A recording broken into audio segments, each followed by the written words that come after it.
It's news, but it's this close to entertainment. Patrick Christie's tonight, 9 till 11 p.m, only on GB News, the People's Channel, Britain's news channel.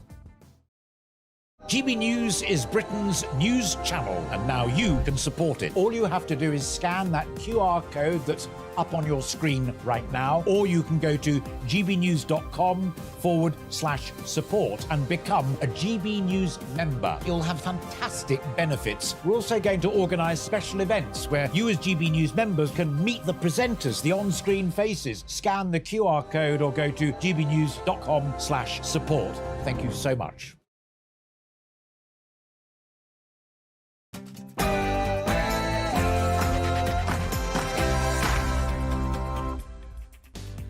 Good afternoon, it's 3 p.m. and welcome to the Martin Daubney Show on GB News, broadcasting live from the heart of Westminster and all across the UK. I'll be joined shortly by Labour MP Khalid Mahmood, who joins me in the studio.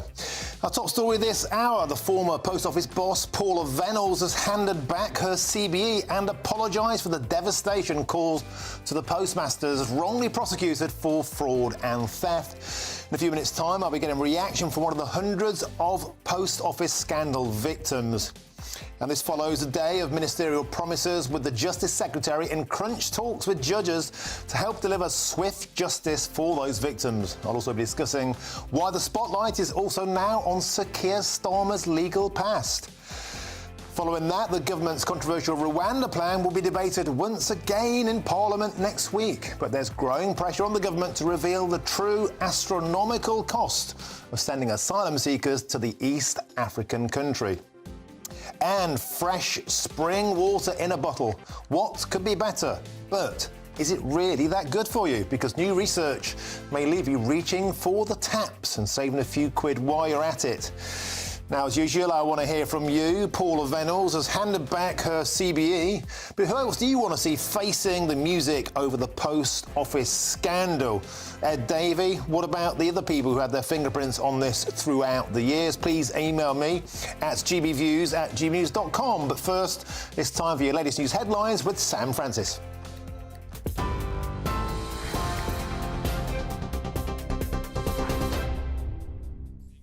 Martin, thank you very much. Good afternoon. I'm Sam Francis in the GB newsroom. The headlines just after 3. Well, our top story, as we've been hearing, the former Post Office boss, Paula Venables, says she will hand back her CBE with immediate effect. Her announcement comes after huge pressure to return the honour in the fallout of the Horizon scandal. The former chief executive, who ran the Post Office while it denied there was a problem with its IT software, says she is truly sorry for the devastation caused to staff and their families. Well, meanwhile, Fujitsu has been called to answer questions from MPs next week over its role in the Post Office scandal. Downing Street says the tech firm will be held accountable, be it legally or financially, if it's found they made mistakes. More than 700 Post Office staff were convicted, jailed, bankrupt, and some took their lives after faulty Horizon software meant they were wrongly accused of theft. To date, just 93 convictions have been overturned, and only 30 have finalised compensation with the government. Rishi Sunak is facing a showdown with MPs over his Rwanda bill when it returns to the Commons next week. Penny Mordaunt said the legislation will reach the third stage of its progress through Parliament on the 16th and 17th of January. However, the Shadow Commons leader, Lucy Powell, says the announcement was just another example of the government making it up as they go along. She called the plan unworkable. Labour has defended the use of fines to tackle school absence rates. That's according to the Shadow Education Secretary, who says a Labour government would keep the policy in place. Speaking earlier at an event in London, Bridget Phillipson said parents should not take children out of school for cheaper holidays or for birthday treats. It comes after more than a fifth of pupils in England were persistently absent across the autumn and spring terms in 2022 and 2023. In France, Gabriel Attal has become the country's youngest ever Prime Minister. In the last hour, the outgoing Prime Minister, Elisabeth Borne, handed over to her successor in Paris. It follows her resignation yesterday. French President Emmanuel Macron says he wants to freshen things up in his second term ahead of the European Parliament elections. Back in the UK, a court has heard that Harry Pitman was stabbed to death with a hunting knife within yards of emergency service workers. A 16-year-old boy has appeared at the Old Bailey today over the killing, which happened as Harry waited to watch fireworks in North London just before midnight on New Year's Eve. The court was also told the murder happened during some sort of altercation as crowds gathered. A provisional trial has been set for the 2nd of September. In the US, 2 airlines have found loose hardware during plane inspections. It's after a section of the fuselage fell from an Alaska Airlines 737 MAX on Friday. The plane made an emergency landing, but luckily no passengers were injured. The operator has said it has since found some loose hardware on several MAX 9s. Oregon high school teacher Bob Sauer discovered the missing Alaska Airlines plane door in his garden. I could see that there was something gleaming white underneath the trees in the back that isn't normally there. And when I went to investigate it, it was very obviously part of a plane. It had the same curvature as a fuselage. It had a plane-type window in it, and it was white, which is why it was gleaming. A coroner has ruled that Sinead O'Connor died of natural causes last year.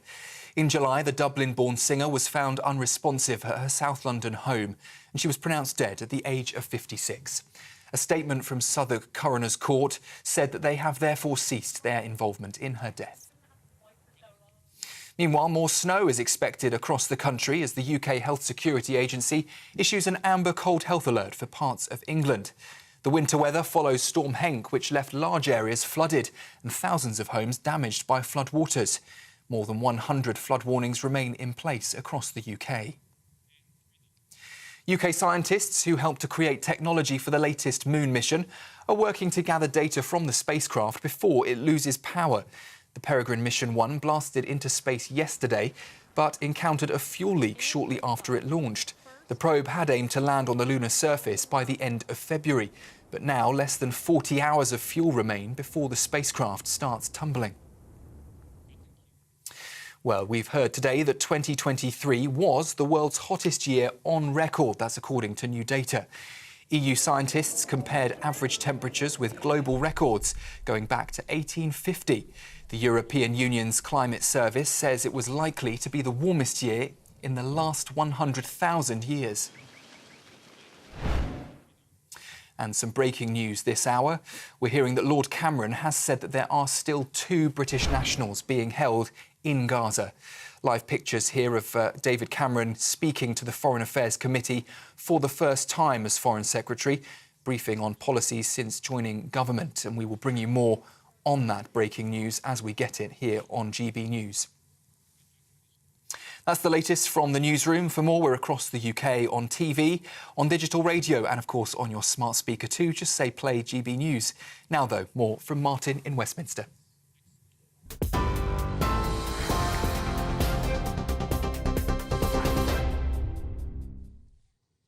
Thank you, Sam. Now to our top story this hour.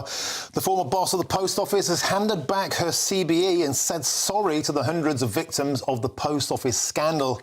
Paula Venables was head of the organisation when around 700 postmasters and mistresses were wrongly prosecuted for fraud and theft after a faulty computer programme showed money was missing.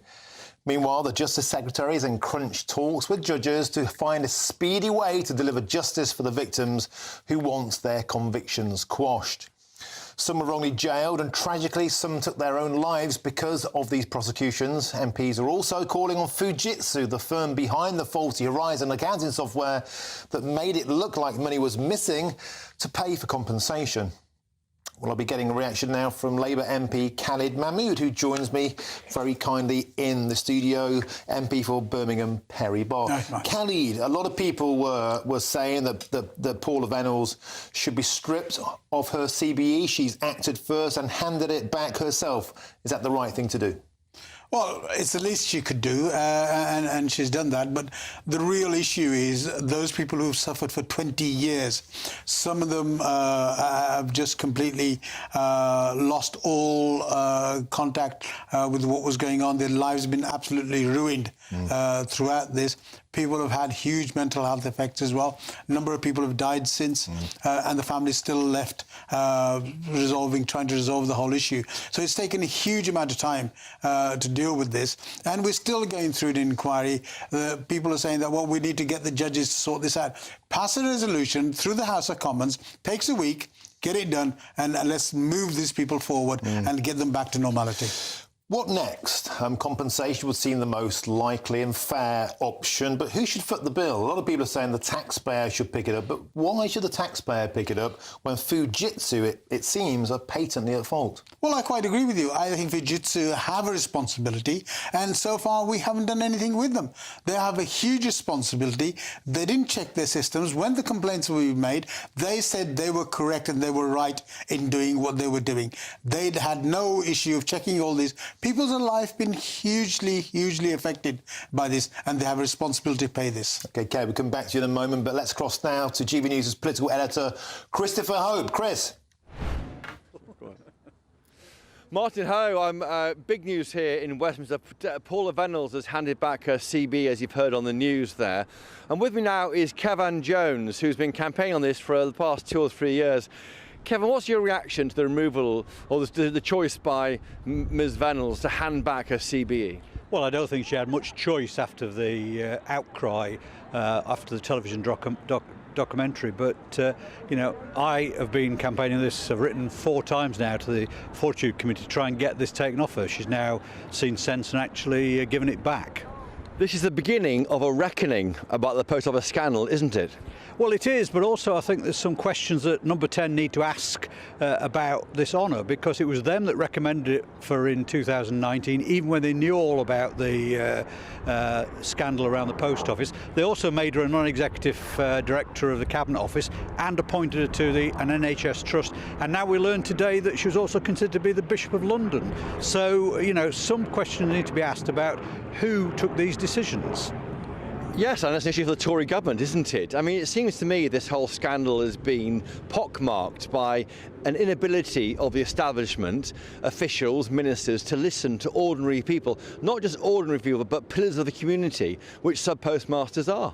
Well, yeah, and the point being is both myself and James Arbuthnot and quite a few other MPs have been campaigning that. I've been on this for, I think over 13 years now, and it's not as though this information wasn't in the public domain. It was.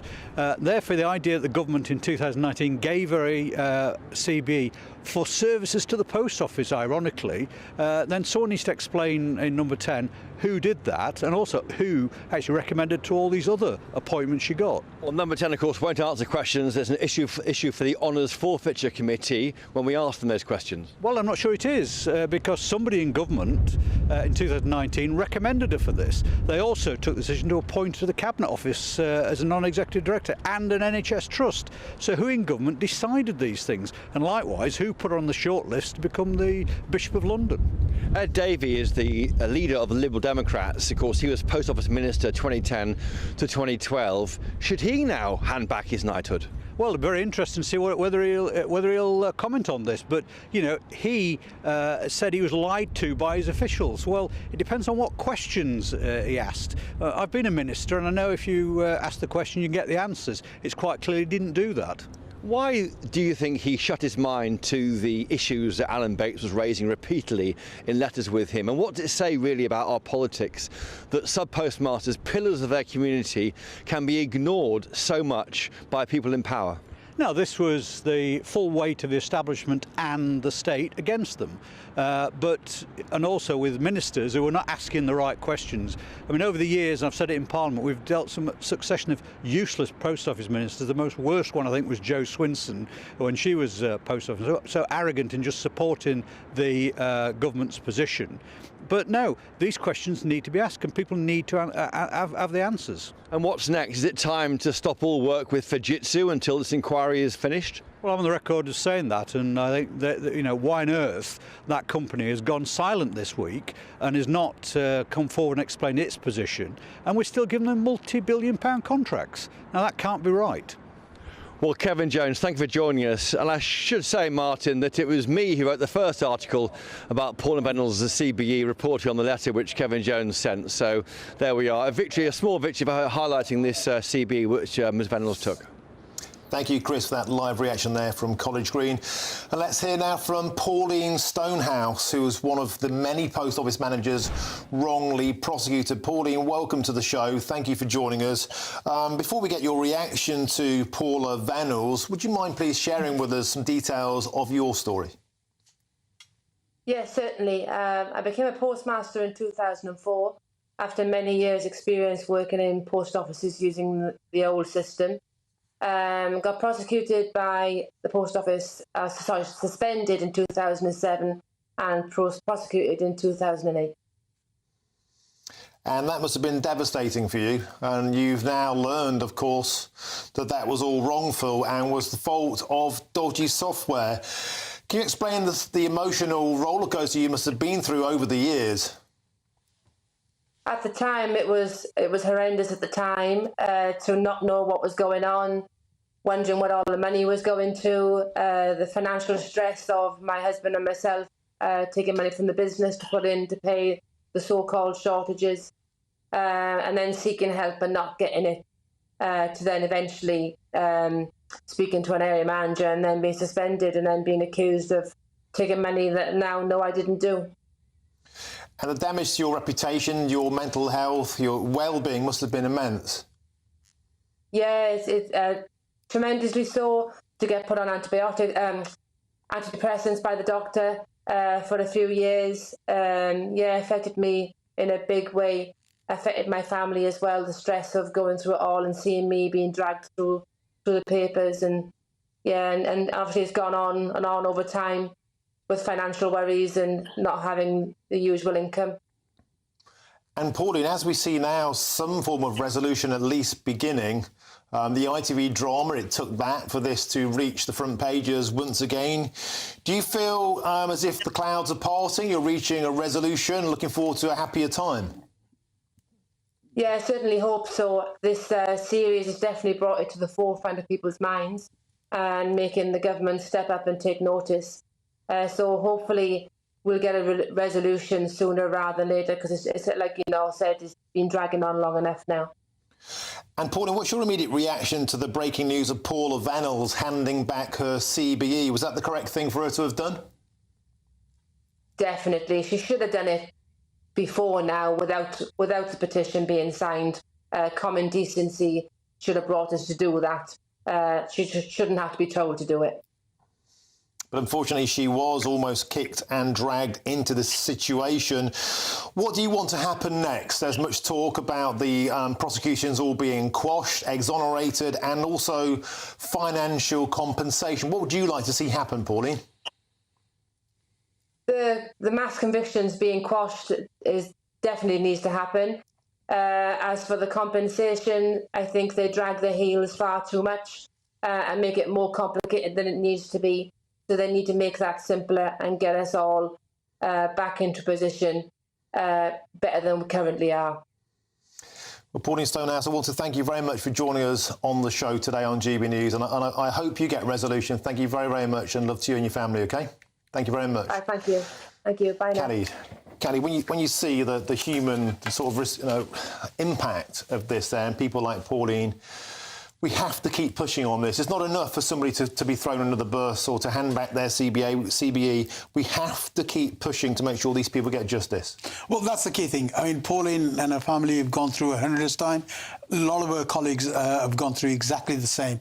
And now that it's been highlighted, finally, 20 years later, I think we as politicians should take responsibility and deal with it, but make sure the civil servants, and particularly, as you said, Fujitsu, should take total responsibility for the errors and putting these people in harm's way. We should do that. Now, Khalid, no political party has come out of this scandal smelling of roses. Ed Davey, of course, has pressure on him. The Tories, as your colleague Kevin Jones just pointed out, they put Miss Venables forward for her CBE, and the Bishop of London role. Keir Starmer, also the spotlight is on him today. He was the head of the Director of Public Prosecutions at the time when these cases came to light. He could have intervened and didn't. Well, I think what the problem has been throughout all of this is how the bureaucracy and the civil service has dealt with all of this.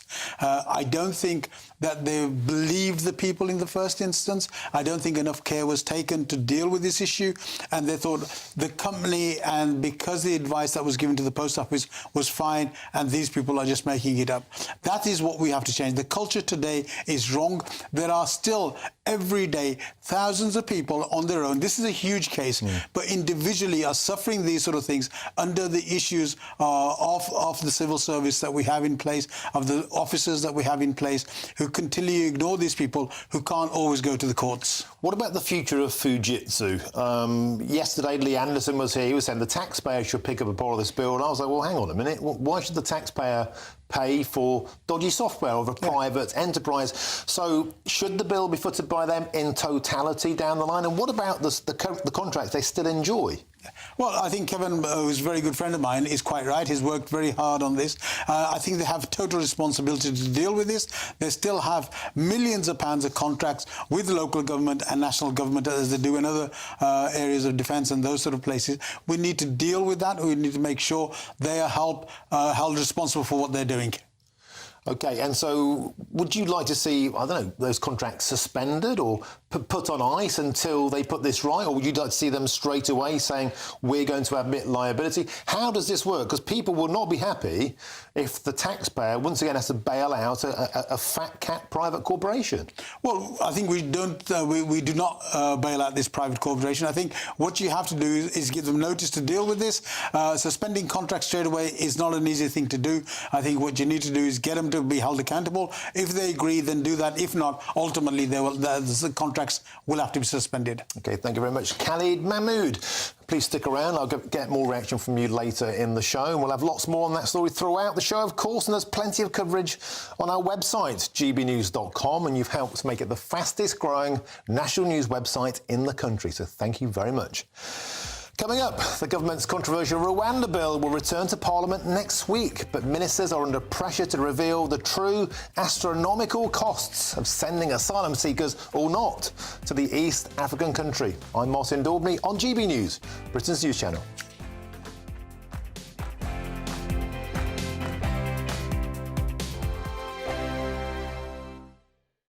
Join us every night on GB News at 11 p.m. for Headliners, which is 3 top comedians going through the next day's news stories, which is exactly what you need, because when the establishment has gone crazy, you need some craziness to make sense of it. Headliners. You don't have to bother reading the newspaper. We've got it covered for you. Every night at 11 p.m. and repeated every morning at 5 a.m. We won't send you to sleep like some of the other paper review shows out there. So join us 11 p.m. every night on GB News. The People's Channel, Britain's news channel.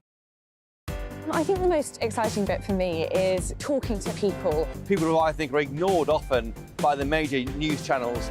We're going to give news they want to hear. There's a voice there that needs to be heard. I think there's a chance here for a diversity of opinion to be expressed, which you don't find elsewhere. It's really exciting. We don't hold back. We're free to say how decisions that are taken here affect us all around the country.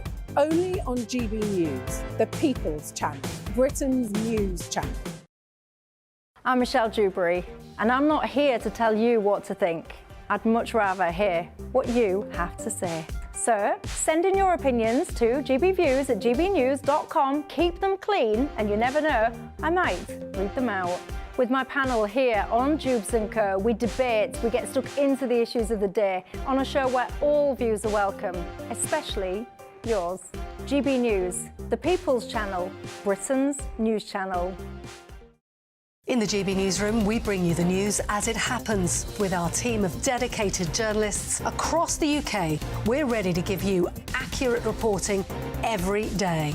When the news breaks, we'll be there with bulletins on GB News, the People's Channel, Britain's news channel. Your weekend starts here with Friday Night Live with me, Mark Dolan, 8 till 9 on GB News. Big stories, big guests and big laughs as we get you ready for a cracking weekend. That's Friday Night Live with Mark Dolan, Fridays 8 till 9 on GB News. Bring your own drinks, the admission's free.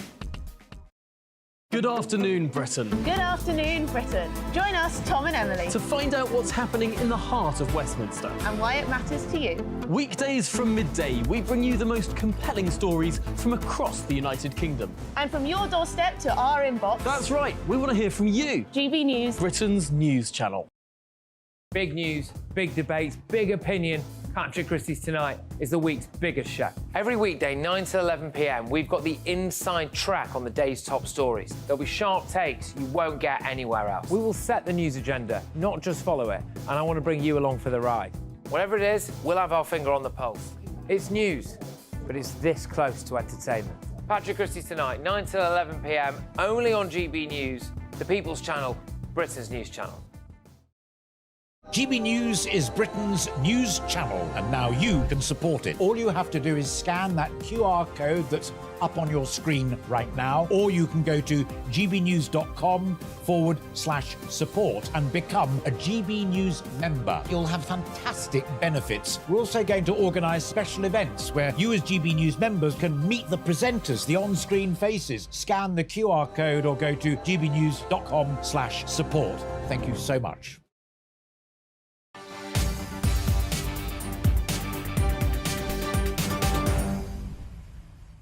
Welcome back. It's 3:25. You're watching or listening to Martin Daubney on GB News. Now, Rishi Sunak will show down with MPs as the Rwanda bill makes its Commons return next week.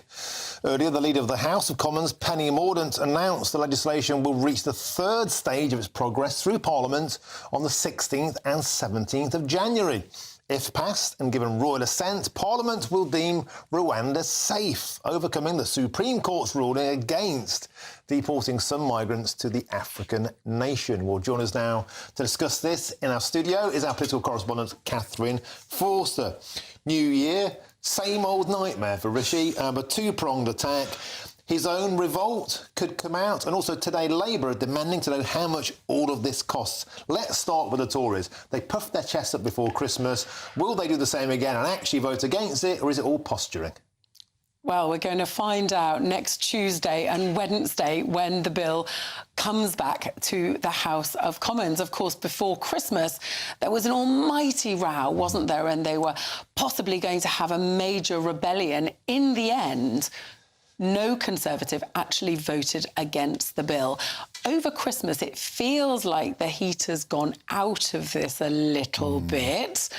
But, you know, the Conservative Party, it could all combust again, because the fundamental problem is that the sort of left of the Conservative Party, led by people like Damian Green, the One Nations, say that they will support it as long as it doesn't go any further at all, because they can't countenance it breaking international law. Damian Green has said the Prime Minister looked me in the eye and said he doesn't want to go any further. But on the other hand, plenty of MPs on the right of the party convinced that it's doomed to fail unless it goes further, and that the government needs to take much tougher action. So who is going to blink first? Or is it the case that now we are in an election year, we know the election is coming, are they going to bite their lip? Are they going to let it go to the Lords? There'll be an almighty row in the Lords, potentially pass into law, and then possibly come unstuck in the courts. We don't have long to find out. It feels a bit like Groundhog Day on Brexit. The left wanted Brexit watered down. They want Rwanda watered down. The right want it beefed up. The same again. Do you think they'd all just think, actually, we've got to get Rwanda done the same we had to get Brexit done? So therefore, if we hope to function as a party without looking like a complete and utter, shambles of disagreement, they'll just vote it through anyway and try and hope this saves their bacon on the fact they cannot seem to stop the boats. Well, they're running out of time, aren't they? Because the election is looming. We know that people do not vote for divided parties. So the government, number 10, is hoping that they'll realise that they just have to go along with this, that this is their best and only hope. They'll be hoping and praying they will get those flights off, and that they can go forward together for the general election. Meanwhile, Labour today, there's an Opposition Day debate. They basically want to know where all this money, up to 400 million now allocated to Rwanda, not a single migrant sent, where it's all going. They want a load of information releasing, the costs of relocating each asylum seeker, the list of all the payments that have been made to the Rwandan government or are scheduled to be made. They want to know lots and lots of information. Yvette Cooper, the Shadow Home Secretary, is basically saying that the government's refusal to come clean is totally unacceptable. Now, of course, they're doing this for political reasons, but I think many people will think these are huge sums of money for which the government has currently nothing to show for it. I think a lot of people will be interested to see that detail, but I very much doubt that it will be released, or in fact that Labour will win this vote. And actually, Catherine, irrespective of your political viewpoint, they're fair questions. How much is this costing? Where is the money going? A lot of people are saying, a lot of money to countries like Rwanda, not famed for their financial prudence or goodwill, if you like. Lots of corruption in lots of countries. These are fair questions. Absolutely fair questions, particularly since the numbers that the government were planning to send to Rwanda were actually quite small, only in the low thousands. It wasn't like they were promising to relocate 50,000 a year. And it sounds like a lot of the money is not so much for the housing and keeping of the migrants themselves, the hotels, whatever the infrastructure has been built, but more for supporting Rwanda as a country as part of this deal. So I think these are fair questions, but, they've sent, every Home Secretary has gone to Rwanda, not a single migrant, and it's one of Rishi Sunak's big pledges. But of course, at the weekend, we spent a lot of time hearing that he had apparently, as Chancellor, expressed doubts on if it would work and if it would be value for money. There we go. Rwanda, once again, come back to haunt Rishi. Catherine Fawcett, thank you. Superb as ever. OK, there's lots more still to come between now and 4 o'clock. Now, we're all encouraged to drink lots of water and always carry a bottle. But new research might see you reaching for the taps and saving a few pennies while you're at it. But first, here's your latest news headlines with Sam Francis.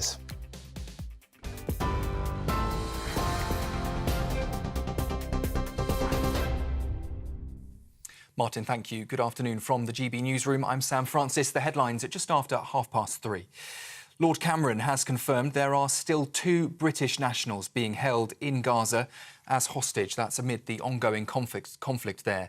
He is currently speaking to the Foreign Affairs Committee for the first time since returning to government. Earlier, he was asked whether those hostages are still alive. The Foreign Secretary said he didn't have any information to share at this stage. He also admitted to concerns that Israel may have breached international law. The former Post Office boss, Paula Venables, says she will hand back her CBE with immediate effect. That announcement comes after huge pressure on her to return the honour in the fallout of the Horizon scandal. Meanwhile, Fujitsu has been called to answer questions from MPs next week over its role in the Post Office scandal. Downing Street says the tech company will be held accountable, legally or financially, if it's found they made mistakes. Rishi Sunak is facing a showdown with MPs over his Rwanda bill when it returns to the Commons next week. Penny Mordaunt said the legislation will reach its 3rd stage of the process through the Parliament on the 16th and 17th of January. However, the Shadow Commons leader, Lucy Powell, said the announcement was just another example of the government making it up as they go along. She called the plan unworkable. And more snow is expected across the country as the UK Health Security Agency issues an amber cold health alert for parts of England. That winter weather follows Storm Henk, which left large areas flooded and thousands of homes damaged. More than 100 flood warnings remain in place across the UK. And you can get more on all of those stories by visiting our website, gbnews.com.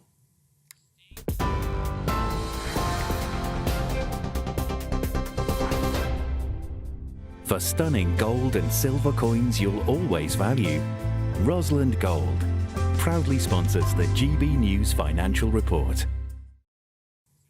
And here's a quick snapshot of today's markets. The pound will buy you $1.2717 and €1.1619. The price of gold is £1,600 and 28 pence per ounce. And the FTSE 100 is currently at 7,680 points. Rosalind Gold proudly sponsors the GB News Financial Report.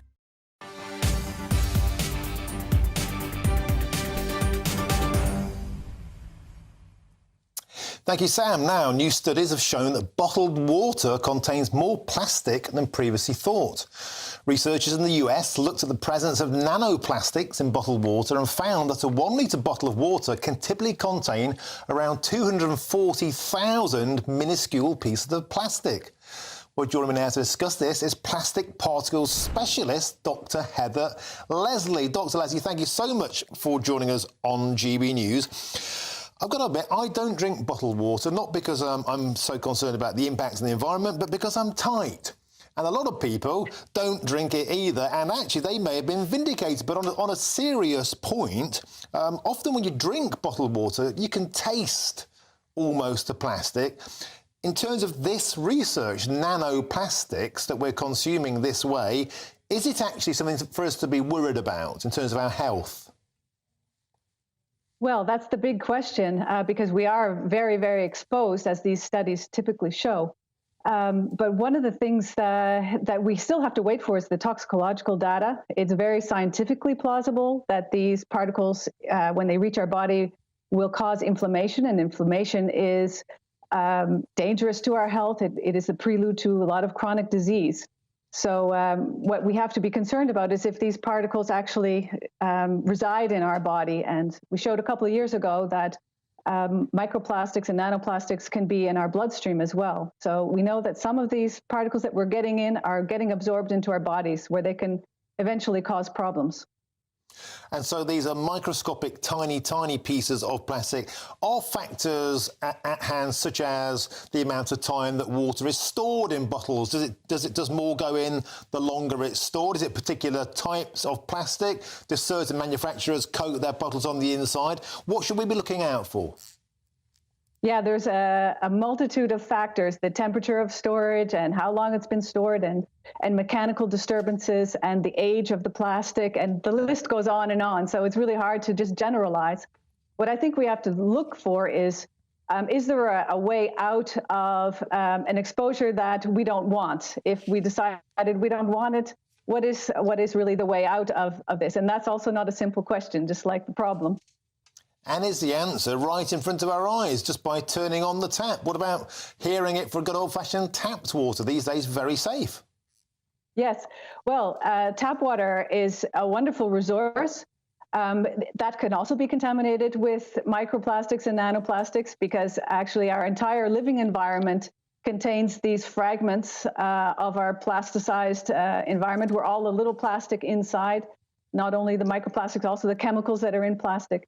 So it's at our current use and the way we apply plastic applications, it might not be the best we can do. So there's a lot to be improved. So, Dr. Leslie, quickly, what about home filtration, the filters that we have on our taps, or we can put it through charcoal filters ourselves? Does that help, or are these particles simply too small to filter out? Yeah, well, the recent studies found very, very small particles, and those are more difficult to filter out. I think it's a good intention to try to expose yourself to the cleanest water you can and make decisions that are in alignment with what you want, with your values, with your health. OK, magnificent. Thank you for joining us on the show, Dr. Heather Leslie. There we go. Go back to tap and save a few quid while you're at it. What about going back to good old-fashioned glass bottles? Anyhow, it's definitely time to crank up the heating as millions of Britons brace themselves for a cold snap. I've got mine cranked up, I must confess. We'll be hearing from our reporters across the country soon. I'm Martin Daubney on GB News, Britain's newsroom. Wake up to the headlines with Headliners every morning at 5 a.m. We treat you to the day's biggest stories before anyone else, 7 days a week. You can catch up on everything you need to know before you've even had your kippers. Headliners every morning at 5 a.m. only on GB News, the People's Channel, Britain's news channel. I'm Andrew Doyle. Join me at 7 o'clock every Sunday night for Free Speech Nation, the show where I tackle the week's biggest stories in politics and current affairs with the help of my two comedian panellists and a variety of special guests. Free Speech Nation, Sunday nights from 7 on GB News, the People's Channel, Britain's news channel. Big news, big debates, big opinion.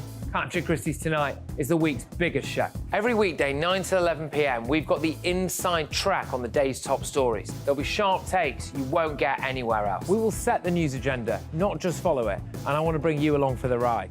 Whatever it is, we'll have our finger on the pulse. It's news, but it's this close to entertainment. Patrick Christie's Tonight, 9 to 11 p.m, only on GB News, the People's Channel, Britain's news channel. Now then, Lee Anderson here.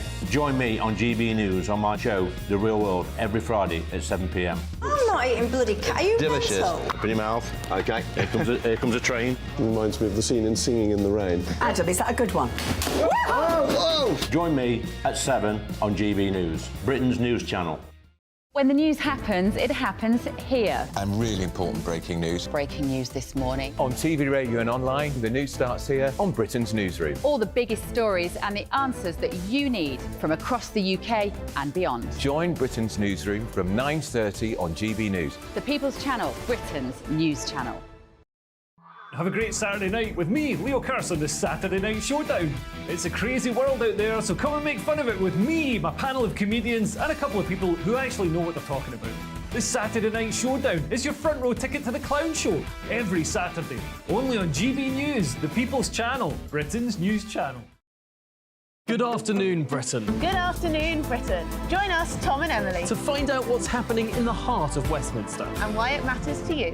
Weekdays from midday, we bring you the most compelling stories from across the United Kingdom. And from your doorstep to our inbox. That's right, we want to hear from you. GB News, Britain's news channel. GB News, unlike other broadcasters, isn't obsessed with the London-Westminster bubble. We think there's a nation beyond the M25, and that's why we talk about the issues that matter across the land. Join me on State of the Nation, 8 to 9 o'clock, Monday to Thursday, on GB News. Daisy's listening, and you should too. Every Sunday from 11. Join Michael Portillo. There will be topical discussion, looking at the week before and the week to come. So kick back and relax at 11 a.m. on Sundays on GB News with me, Michael Portillo. GB News, the People's Channel, Britain's news channel. When the news happens, it happens here. And really important breaking news. Breaking news this morning. On TV, radio and online, the news starts here on Britain's Newsroom. All the biggest stories and the answers that you need from across the UK and beyond. Join Britain's Newsroom from 9:30 on GB News. The People's Channel, Britain's news channel.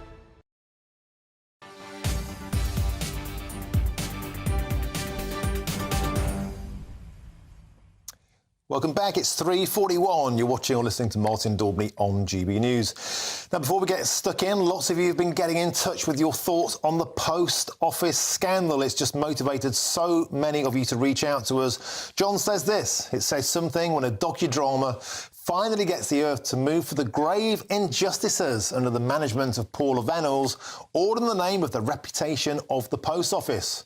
What about the reputation of the wrongly accused sub-postmasters? Well, John, I think they're finally, at long last, being listened to. Sonia says this. Now that Venables has handed back her honour, it is time for her to lose all her assets and pensions and to face a time in prison, like the sub-postmasters did. Tough justice there from Sonia. Jeff adds this. What we now need to look for are any links between Ed Davey and Fujitsu or any of his then civil servants or advisors, surely. At best, it is total incompetence by Ed Davey, and at worst, it could be an even bigger scandal. Thanks for those views, and please keep them coming in on any of the topics we're discussing on the show today.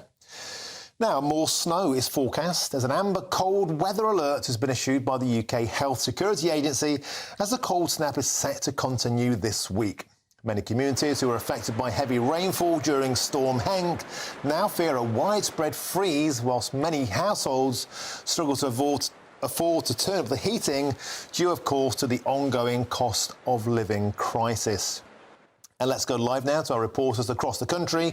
Lisa Hartle is in Kent, Jack Carson is in Smethwick, and Sophie Reaper is in Winter Hill. Lisa, let's go to Lisa in Kent first. What's the latest? Hello. As you can see, there's a lovely wintry scene behind me here in Kent. They got the snowfall yesterday, a little bit more overnight, but today it is starting to thaw out now. But Kent is overnight did become one of those that you mentioned to be included in an amber health cold weather alert. So that just means people during these temperatures have to take more care because the vulnerable and older in society are more susceptible to things like heart attacks, strokes and things like chest infections and that kind of thing. Now, initially we did think there was going to be more snow due to fall today. That hasn't happened, and now the forecast is that it's just mainly going to be dry until the weekend. But this health alert, this weather alert, will be in place until roads again tonight as there were.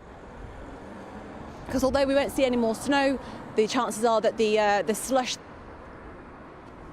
going to cause surface water that will. OK, Lisa, we're going to have to cut away there, I'm afraid. I think the bad weather is cutting out your signal, but your red nose, I think, gives away how cold it is. Jack Carson is in Smethwick. Jack, what's the latest up there?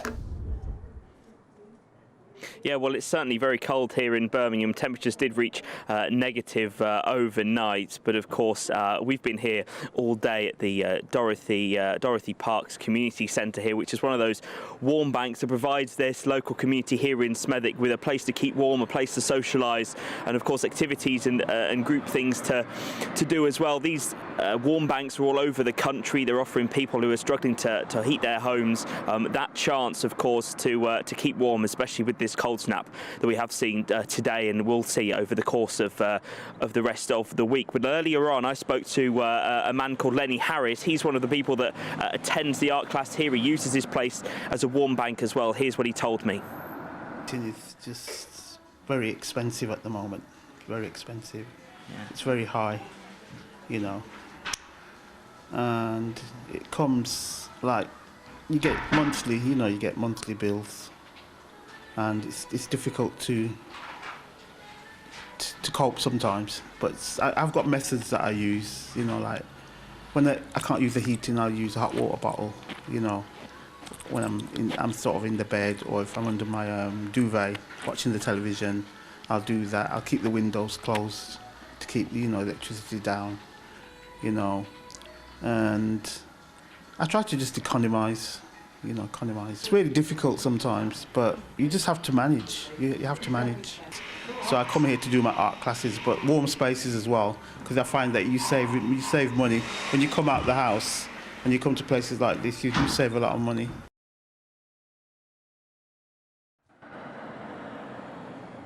Yeah, the latest data that we've got is that, of course, more than 3 million homes in the UK are in fuel poverty. Lenny, of course, as you heard from there, from some of the ways that he has to try and save money by not only coming here to the warm bank, but also, of course, using things like a hot water bottle, as you heard him say there, under his duvet to try and keep warm so he doesn't have to put the heating on. That reality of fuel poverty exists all across the UK, particularly here in Birmingham as well. Around 23% of the homes households here in Birmingham suffer from fuel poverty. And of course, these warm banks where I've been today are vital for the communities here at this time when it's very, very cold.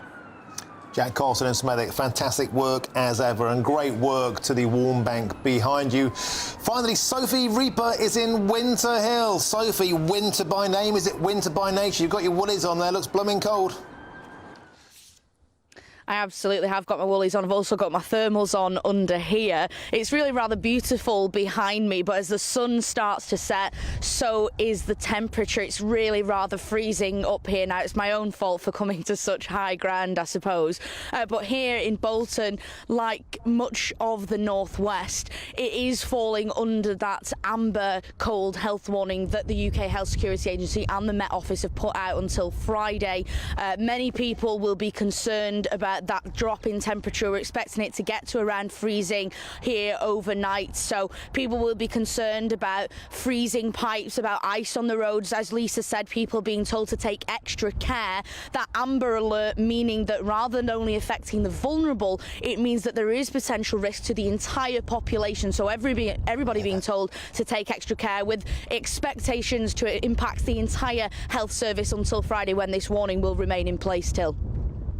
and Sophie. We've been speaking to a lot of people at GB News here telling us they're concerned about the costs of heating their house, but when you're faced with these grim choices between heating or eating, I mean, I had my electric blanket on last night. I really don't blame you, Martin. Under my coat, I've got an electric gilet, which has a heating element to it. So I really don't blame you for bringing the electric blanket out either. And Jack, can I cut back to you, patiently waiting there? Some very human stories there of people having to go somewhere else to keep warm. It really brings home how lucky we are, those of us who don't have to do that, Jack. Yeah, exactly. And all throughout the day when I've been in this centre here, sometimes people only come for a few hours. Maybe they're on a lunch break from work and they can't afford to go home and sit in the warm for an hour, or maybe they are, just needing a space to socialise. A lot of course we hear all the time, don't we, every year about elderly people that are cold, that are alone, around the winter time, and that's what I've been hearing today and seeing as those older people, as well as the advice that you can get here from people. There's a thing called the Sandwell Consortium, which is people that offer free advice, and one of the stories I've heard today is how this team helped one old lady save £200 a month on her energy bill. She was overpaying on her electricity, frightened to put her heating on, and this group was able to bring her monthly bill down to £160, which was so much more affordable for her. And so, there she was at home sitting in the cold when she didn't have to be. So this advice that these centres also offer is vital for those people. Superb. Thank you, Jack. And Lisa, could I finally ask you, a lot of people, of course, driving around Kent, huge amounts of traffic on the road. Is that still moving freely? Yes, it is mainly now. The Gritters did a really good job overnight of clearing most of the main, well, all of the main roads. The only roads around here that I've seen that would have any issues are the quieter ones that aren't used as much, and they do still look icy. But yeah, as far as the Gritters go, they did a good job, and apparently they say they're all going to be out tonight in force as well to ensure that the roads remain clear and safe. Great stuff, keeping our country moving. Thanks to Lisa Hartle in Kent, Jack Carlson in Smethwick, and Sophie Reaper in Winter Hill for keeping us fully up to date about the big freeze. Thank you very much, and have a nice warm cup of tea. You deserve it. Now, moving on, we have some breaking news for you, and Sir Ed Davey has told GB News that he will not be handing back his knighthood over the post office scandal. Just to repeat that, Sir Ed Davey, of course, under a huge amount of pressure, he's told GB News he will not be handing back his knighthood over the post office scandal. He, of course, was the post minister at the time. A Lib Dem spokesperson said this: "No, he will not. As Ed has said many times, he wishes he'd known then what we all know now. It's right that Venables gave back her CBE. She was at the centre of a conspiracy of lies against the victims, the public and ministers of all parties. As Alan Bates said yesterday, Ed was one of many ministers who was misled and led to by the post office." So there we go, to confirm. Ed Davey will not be handing back his knighthood, despite all the pressure he's been facing from the public, from the media and politically. And he will not follow suit of Paula Venables, who's given back her CBE voluntarily today. Of course, there was a huge amount of pressure on her politically. Rishi Sunak was talking about bringing in the Honours Forfeiture Committee to look at her case. So you really do feel the heat would have been too much, and with the prevailing mood, the prevailing wind, that most likely would only have gone one way. Now, this is a story that I think has motivated more people with as much passion since the days of Brexit. Family members of mine, associates of mine, friends of mine have just been outraged by this ongoing scandal and the seeming ineffectiveness of any inquiry, and the answer that people want is for justice for the postmasters and postmistresses. We spoke to Pauline from Sunderland at the top of this hour. She told us it's had a huge impact on her mental health, on her well-being, on her finances, and, of course, on her good name. That was thrown under the bus. Pauline Stonehouse in Sunderland, who was one of the many, many affected, was prosecuted and had no right of reply. And at long last, it's taken this ITV documentary on Alan Bates and his sterling work. Here's a guy who deserves a knighthood. Here's a guy who deserves a CBE. He should be decorated. He is the best of British for bringing this once and for all to light and hoping, hopefully, for these people to have their names cleared, to finally be exonerated in what is surely one of the biggest political scandals and cover-ups of our time. What's next? What's next is we need to look in who was culpable. It's simply unacceptable that Fujitsu, the software company who put this software forward, Horizon, Computer Weekly, the magazine, exposed this as being ineffective, and individuals, pillars of communities. Many people go to post offices, particularly pensioners, and it's their interface with officialdom. They trust these people. They give us their public service, these postmasters and postmistresses. They were absolutely thrown under the bus with catastrophic effects, oftentimes in terms of their reputations, their lives, their careers. And now they must get justice. We cannot stop. Fujitsu surely must be culpable. The public taxpayer cannot be expected to pick up for those mistakes. We must see this through until the end. And I really, really do hope that we are facing that process and we finally might get a resolution that so many people out there absolutely and utterly deserve. So thank you to Alan Bates, thanks to everyone who's contacted us, and thank you for everybody over the years who's actually gone and put forward the pressure on this. OK, that's all for this hour, but stay with me as I'll be joined shortly by Tory MP Brendan Clark-Smith. I'm Martin Daubney on GB News, Britain's news channel.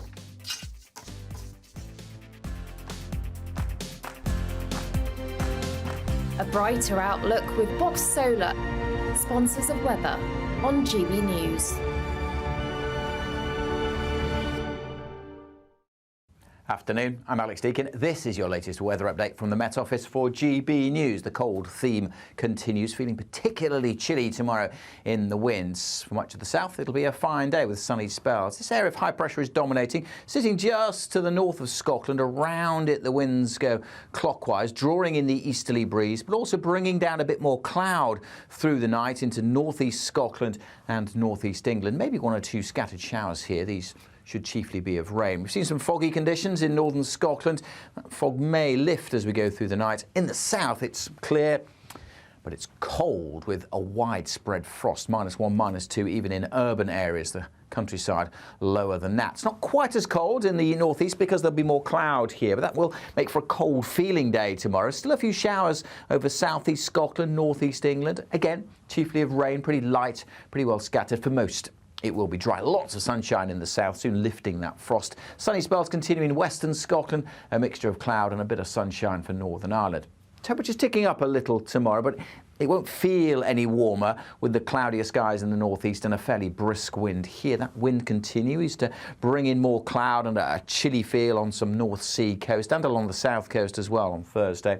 Again, most places dry, quite cloudy over northern England, eastern Scotland, sunny spells in the south and the west, but staying on the cold side. Bye for now. Looks like things are heating up. Boxed boilers, sponsors of weather on GB News.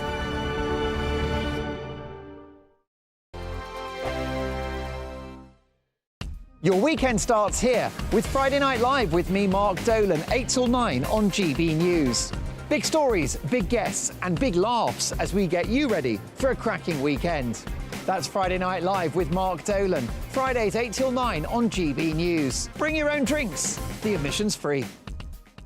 In the GB Newsroom, we bring you the news as it happens. With our team of dedicated journalists across the UK, we're ready to give you accurate reporting every day.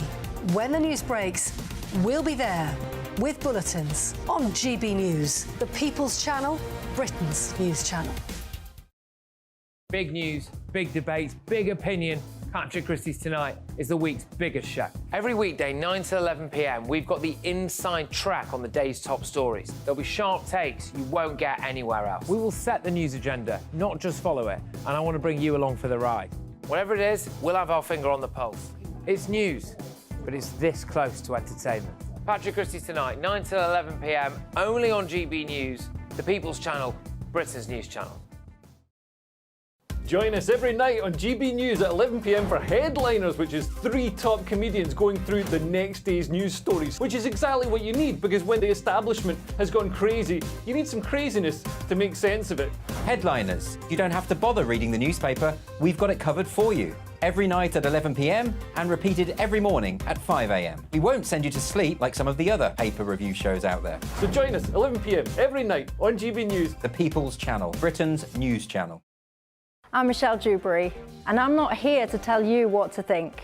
I'd much rather hear what you have to say. So send in your opinions to gbviews@gbnews.com. Keep them clean, and you never know, I might read them out. With my panel here on Jubes & Co, we debate, we get stuck into the issues of the day on a show where all views are welcome, especially yours. GB News, the People's Channel, Britain's news channel. Tired of the usual focus-tested, pre-prepared Westminster runaround? Well, so am I. So you want higher taxes? Is your department to blame for this? Are you rethinking this policy? Every Sunday at 9:30, I'll be sitting down with those in power to get the truth about the issues affecting you. Let's be honest, we've known about the cost pressures of this project for years, not months. That's the Camilla Tominey Show, a politics show with personality. On GB News, the People's Channel, Britain's news channel. I think the most exciting bit for me is talking to people. People who I think are ignored often by the major news channels. We're going to give news they want to hear. There's a voice there that needs to be heard. I think there's a chance here for a diversity of opinion to be expressed, which you don't find elsewhere. It's really exciting. We don't hold back. We're free to say how decisions that are taken here affect us all around the country. Only on GB News, the People's Channel, Britain's news channel. Good afternoon, Britain. Good afternoon, Britain. Join us, Tom and Emily, to find out what's happening in the heart of Westminster and why it matters to you. Weekdays from midday, we bring you the most compelling stories from across the United Kingdom. And from your doorstep to our inbox. That's right, we want to hear from you. GB News, Britain's news channel.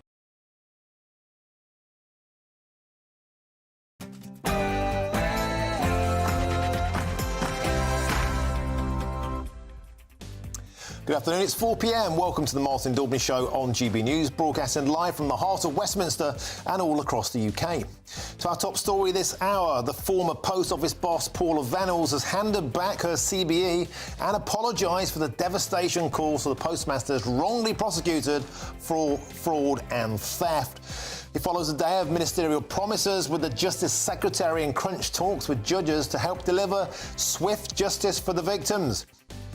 Sir Keir Starmer's CV as a human rights lawyer is under the spotlight. Critics are questioning his previous work for foreign murderers and child killers. And loose bolts and insulation issues have become prevalent on multiple Boeing 737 planes, with the panel blowing off mid-flight in Portland. Our security editor Mark White has the story.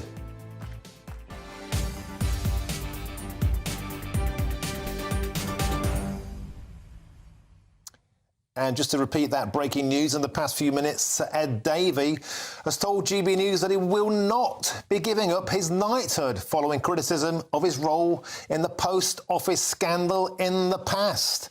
And I'll be getting reaction to that from the show. I'm here with Brendan Clark-Smith, Tory MP for Bassett Law, and I want to hear reaction from you as well. All the usual ways, please email me at gbviews@gbnews.com. But first, it's time for your news headlines with Sam Francis.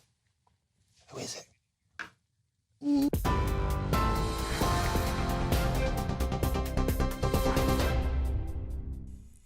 Sam's gone home. You'll have to put up with me. Polly Middlehurst with your afternoon news. Martin, thank you and good afternoon.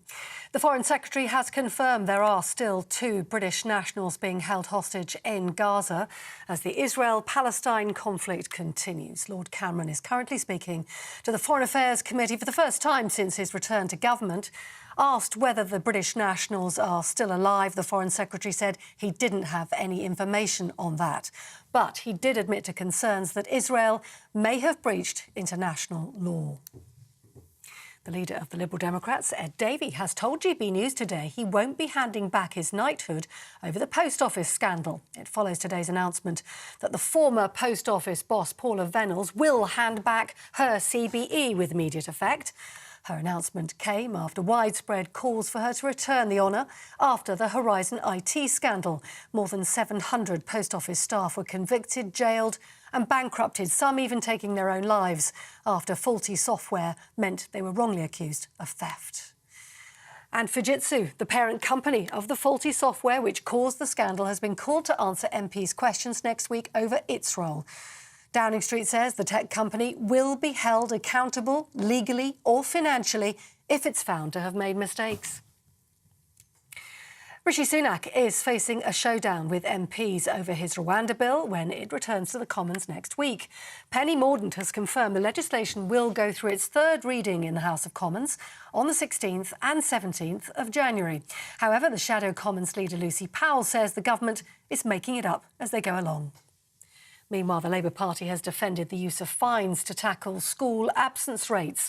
That's according to the Shadow Education Secretary, who says a Labour government would keep the fining policy in place. Speaking at an event in London, Bridget Phillipson said parents shouldn't take children out of school for cheaper holidays or birthday treats. And that's after it was found that more than a fifth of pupils in England were persistently absent across the autumn and spring terms of 2022 and 23. Now, a court has heard today that Harry Pittman was stabbed to death with a hunting knife within yards of emergency service workers on New Year's Eve. A 16-year-old boy has appeared at the Old Bailey today over the killing, which happened as Harry waited to watch fireworks in North London just before midnight. The accused has been remanded in youth detention accommodation and will appear in court for a plea hearing in March. A provisional trial date has been set for September. 2 US airlines have found loose bolts on aircraft doors during plane inspections. It's after a section of the fuselage fell from an Alaska Airlines 737 MAX 9 on Friday. The plane had to make an emergency landing, but no passengers were injured. Alaska Airlines and United Airlines both say they found some loose hardware on several Boeing MAX 9 carriers. Gabriel Attal has become France's youngest ever and first openly gay Prime Minister. The outgoing Prime Minister, Elisabeth Borne, handed over to her successor in Paris today, following her resignation yesterday. The French President Emmanuel Macron says he wants to freshen things up in his second term of office ahead of the European Parliament elections. Climate news, and 2023 was the world's hottest year on record. According to new European data, EU scientists compared average temperatures with global records going back to 1850. The European Union's climate service says it was also likely to be the warmest year in the last 100,000 years. But more winter weather is expected across the country as the UK Health Security Agency issues an amber cold health alert for parts of England.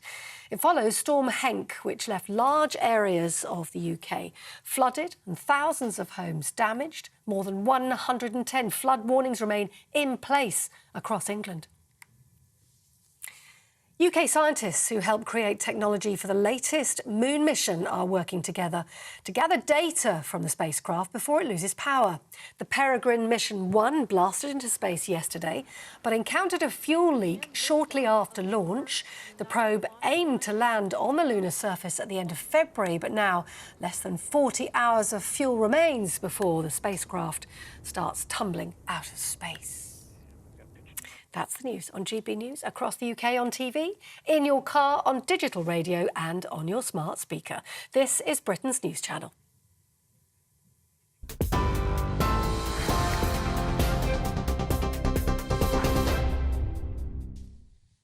Thank you very much, Polly. Now, top of the agenda this hour is the post office scandal, of course, and the organisation's former boss has handed back her CBE and said sorry to the hundreds of victims of that scandal. Paul Venables was head of the Post Office when around 700 postmasters and mistresses were wrongly prosecuted for fraud and theft after a faulty computer programme showed money was missing when it actually wasn't. Meanwhile, the Justice Secretary is in crunch talks with judges to find a speedy way to deliver justice for the hundreds of victims who want their convictions quashed and overturned. Some were wrongly jailed and, tragically, some even took their lives because of those prosecutions. and a reminder of that news that we just broke in. And that is this: Sir Ed Davey has told GB News that he will not give up his knighthood following criticism of his past role in the Post Office scandal. Of course, he was the Post Minister at the time. Ed Davey will not be giving back his knighthood. Well, joining me now to discuss this in the studio is Brendan Clark-Smith, Conservative MP for Bassett Law. Brendan, thanks for being over here. Now, I know you might have a vote to leg it to in a minute, so let's try and make this punchy. Ed Davey, let's start with that. He was in charge at the time, yet he's saying he's not. Well, he's been quiet as a mouse until he's now said he won't hand back his knighthood. What would you like to see happen? Well, exactly, and he wasn't at the debate yesterday either, where he could have actually asked a number of questions there, and he chose not to. Now, I know there's been a petition online, especially with Paula Vennells handing back her CBE, and there's been a lot of pressure on Ed Davey to do that. Now, people haven't gone kicking and screaming, asking Ed Davey to resign. You know, they accept that sometimes people see information in front of them, they act in good faith, they get things wrong and they make mistakes. But in Ed Davey's book, that doesn't happen with other people, because over 30-odd times, Martin, if you actually look at his Twitter or X or whatever it's called nowadays, he's consistently called for other people to resign at the slightest thing. So all we want to know is, will he be applying the same standards he sets for others to himself? Well, so far the answer's no. 34 times Sir Ed was asking for others to kind of resign. 19 times for Boris Johnson. So far, as I said, there's no signs of him following suit.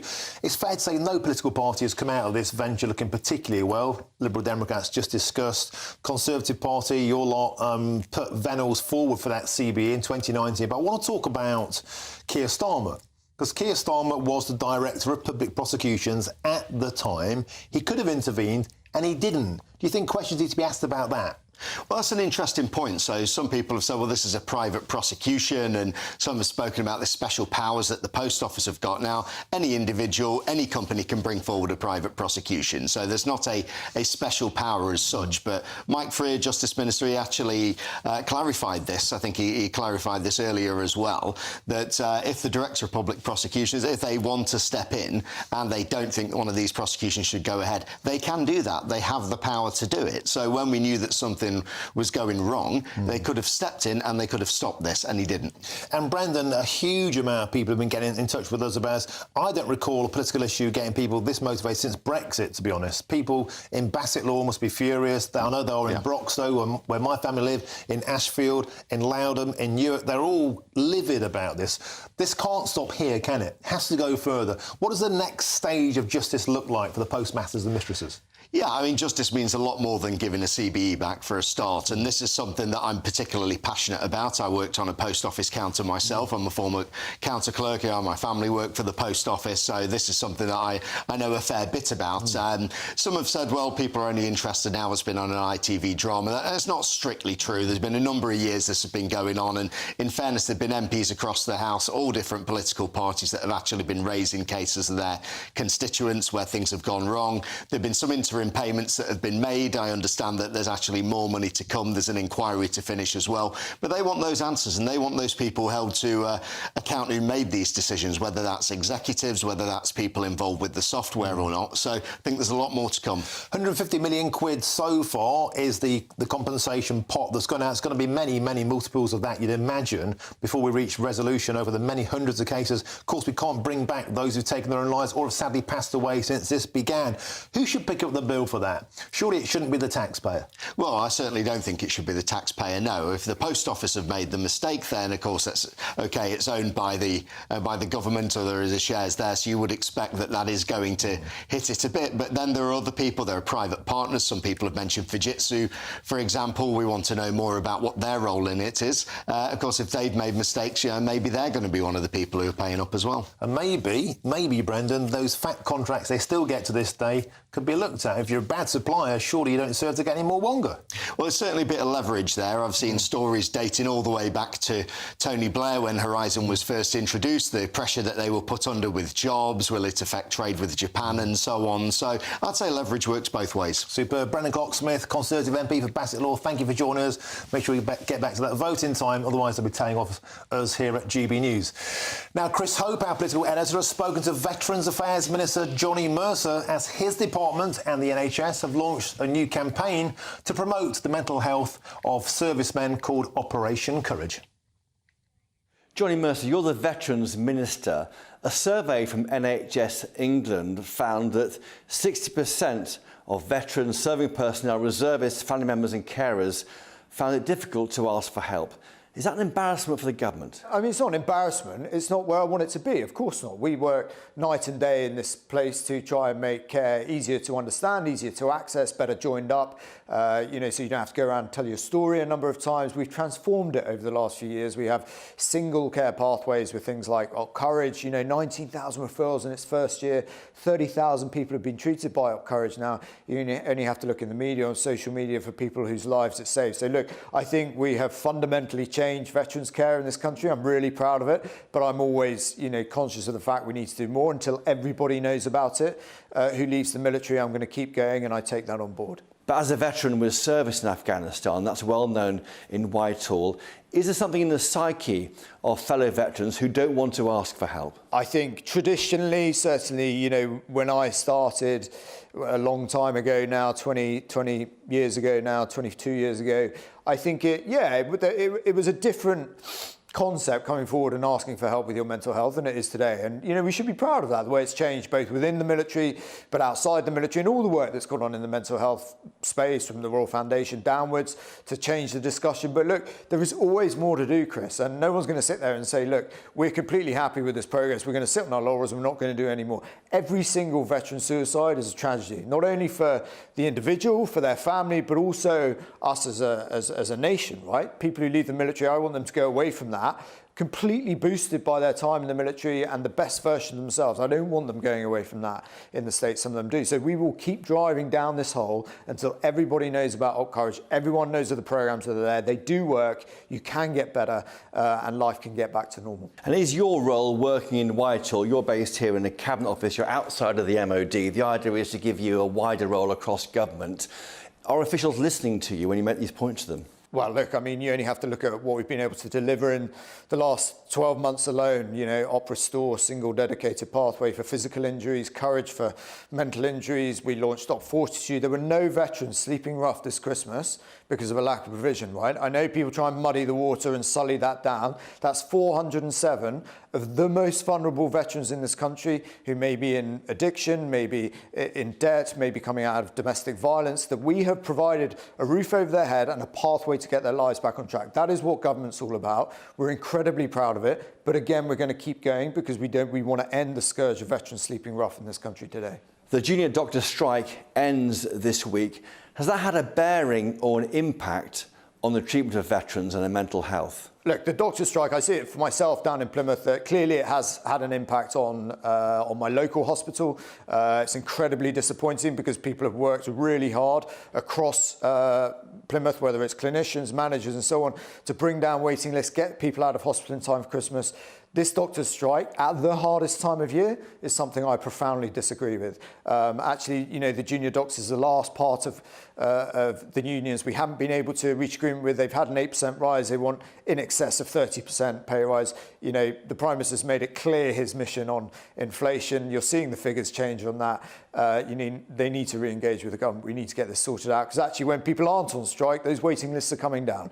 And that's what people want to see from their government. And on the Post Office scandal, is it right that Paula Venables should hand back her CBE? Well, I think it is the right thing to do. I think if you look at the lives that have been portrayed so vividly in this drama and that have been ruined by what has gone on at the Post Office, I think that is the right decision. I think you got people like Alex Chalk doing a great job seeing what he can do. And Kevin Hollinrake, he's been working on this for years, actually. I'm not saying the media haven't covered it, because they have, but it hasn't had the priority it's had. People like Kevin have been going on this as a backbencher through Westminster Hall into the House of Commons. He's now the Post Office Minister who's dealing with it, and I'm really pleased to, I hope that we can get real progress on that. And just finally on the Post Office, surely the government should wipe clean the slate for any sub-postmasters convicted in this scandal.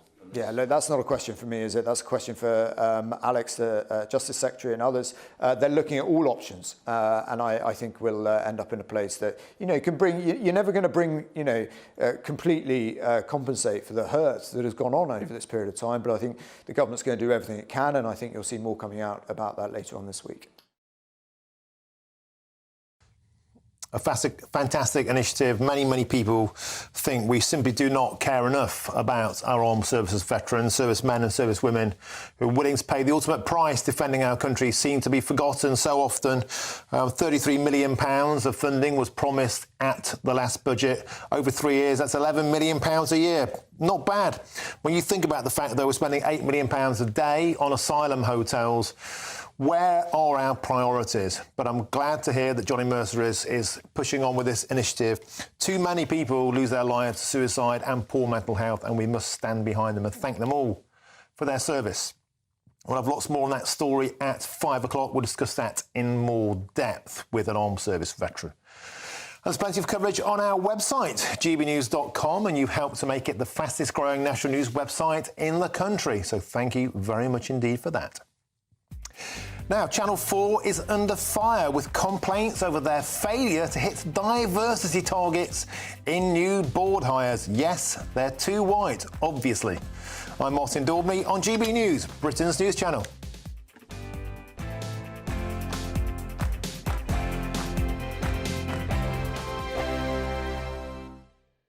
GB News is Britain's news channel, and now you can support it. All you have to do is scan that QR code that's up on your screen right now, or you can go to gbnews.com/support and become a GB News member. You'll have fantastic benefits. We're also going to organise special events where you as GB News members can meet the presenters, the on-screen faces. Scan the QR code or go to gbnews.com/support. Thank you so much. Big news, big debates, big opinion. Patrick Christie's Tonight is the week's biggest show. Every weekday, 9 to 11 p.m, we've got the inside track on the day's top stories. There'll be sharp takes you won't get anywhere else. We will set the news agenda, not just follow it, and I want to bring you along for the ride. Whatever it is, we'll have our finger on the pulse. It's news, but it's this close to entertainment. Patrick Christie's Tonight, 9 to 11 p.m, only on GB News, the People's Channel, Britain's news channel. Now then, Lee Anderson here. Join me on GB News on my show, The Real World, every Friday at 7 p.m. I'm not eating bloody cat. Are you Delicious. mental? Open your mouth. OK, here comes a train. Reminds me of the scene in Singing in the Rain. Adam, is that a good one? Whoa! Join me at 7 on GB News, Britain's news channel. I'm Andrew Doyle. Join me at 7 o'clock every Sunday night for Free Speech Nation, the show where I tackle the week's biggest stories in politics and current affairs with the help of my 2 comedian panellists and a variety of special guests. Free Speech Nation, Sunday nights from 7 on GB News, the People's Channel, Britain's news channel. When the news happens, it happens here. And really important breaking news. Breaking news this morning. On TV, radio and online, the news starts here on Britain's Newsroom. All the biggest stories and the answers that you need from across the UK and beyond. Join Britain's Newsroom from 9:30 on GB News. The People's Channel, Britain's news channel. Wake up to the headlines with Headliners every morning at 5 a.m. We treat you to the day's biggest stories before anyone else, 7 days a week. You can catch up on everything you need to know before you've even had your kippers. Headliners every morning at 5 a.m, only on GB News, the People's Channel, Britain's news channel. Every Sunday from 11, join Michael Portillo. There'll be topical discussion, looking at the week before and the week to come. So kick back and relax at 11 a.m. on Sundays on GB News with me, Michael Portillo. GB News, the People's Channel, Britain's news channel. I'm Michelle Dewberry, and I'm not here to tell you what to think. I'd much rather hear what you have to say. So send in your opinions to gbviews@gbnews.com. Keep them clean, and you never know, I might read them out. With my panel here on Jubes & Co, we debate, we get stuck into the issues of the day on a show where all views are welcome, especially yours. GB News, the People's Channel, Britain's news channel. Have a great Saturday night with me, Leo Curse, on the Saturday Night Showdown. It's a crazy world out there, so come and make fun of it with me, my panel of comedians, and a couple of people who actually know what they're talking about. The Saturday Night Showdown is your front row ticket to the clown show, every Saturday, only on GB News, the People's Channel, Britain's news channel.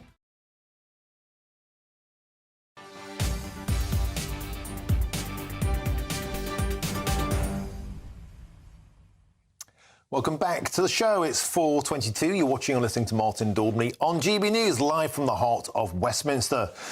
Now, Channel 4 has launched a protest against the appointment of 4 white directors to its board in a row, of course, over ethnic diversity. Culture Secretary Lucy Fraser approved the appointment with 14 staff out of the 15 members now being white. And that's well below the 18% of its total workforce that is from an ethnically diverse background. And that in itself is actually way above the national average. But joining me now to discuss this is social policy analyst Dr. Rakib Hassan, a great fan and friend of the show. Welcome to the show, Rakib. Always a pleasure. Here we are again, mate. The same old merry-go-round. And, of course, the people are too white. But there is a certain delicious irony this time, Rakib. Channel 4, who always bangs on about diversity, actually hung by its own petard.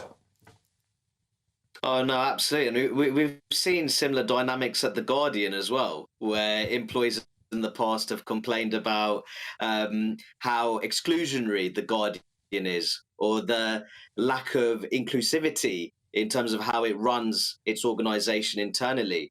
So you can see here that Channel 4 is very much being hoisted by its own identitarian petard, you could say. And I think it's a real shame, Martin, just to make this point, that when we're talking about the quality of a boardroom, that it is so focused on race. I think it's a shame. Yeah, and there's an extra element to this, Rakib.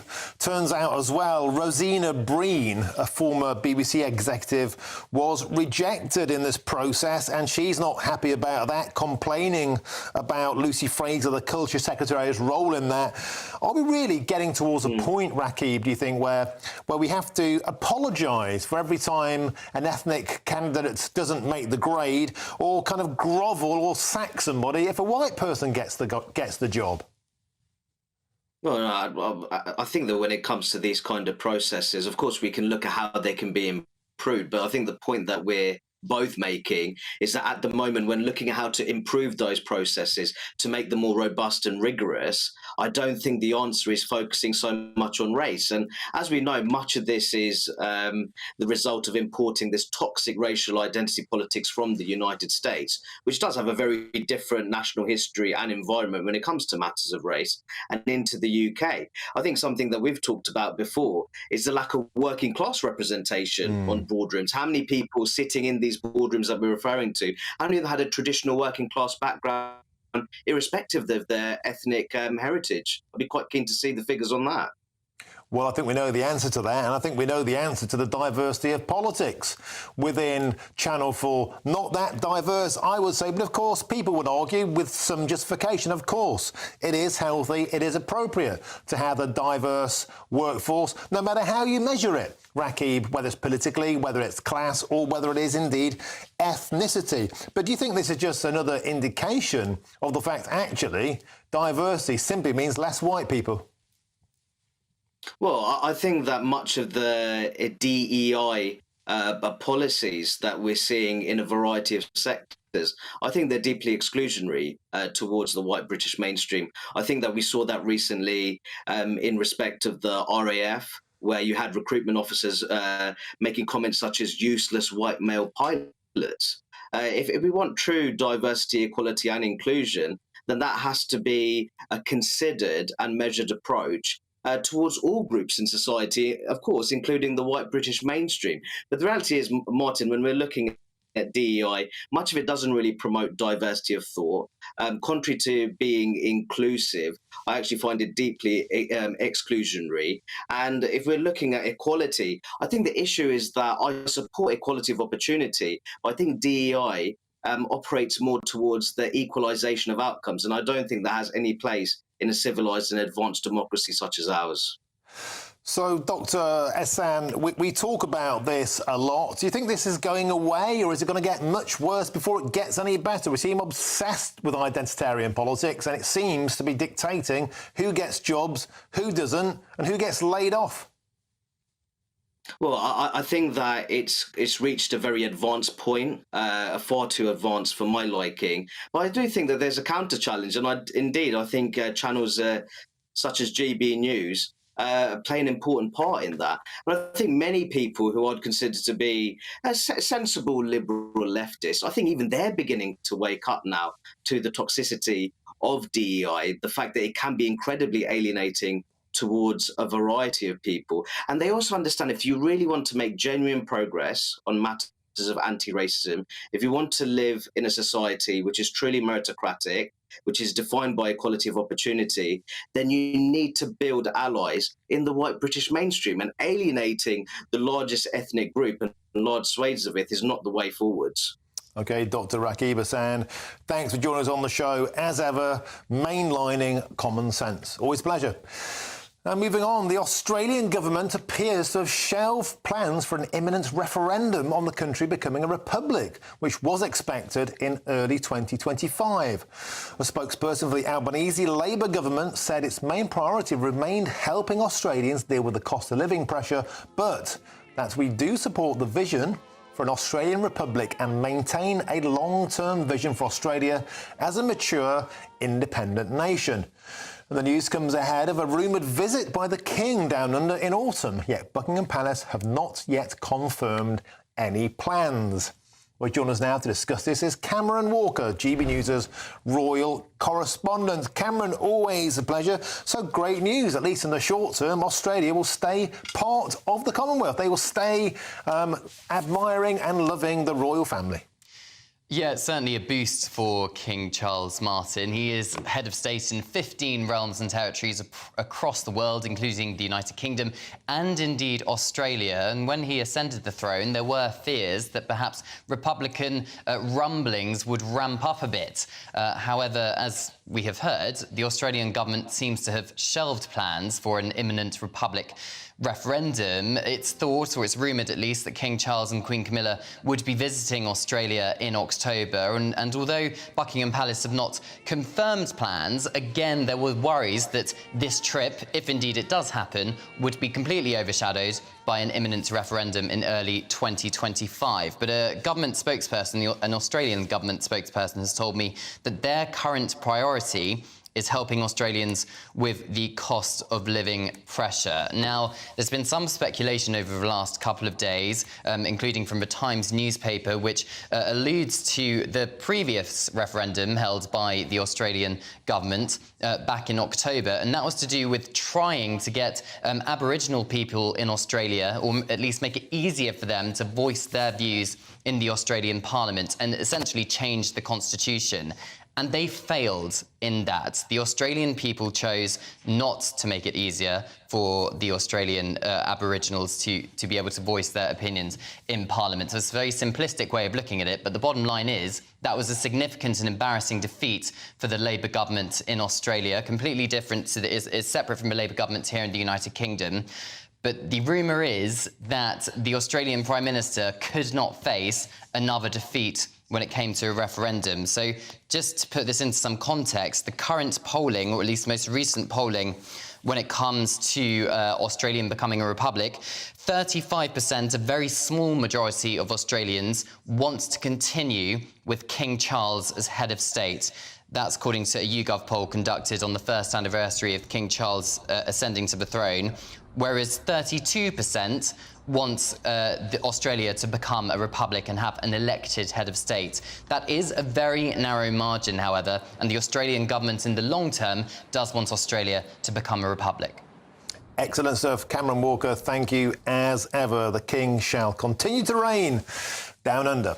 Now, there's lots more still to come between now and 5 o'clock. Multiple Boeing 737 planes could be faulty as a panel flew off mid-flight in Portland. Our security editor, Mark White, will have the story. But first, here's your latest news headlines with Polly Middlehurst.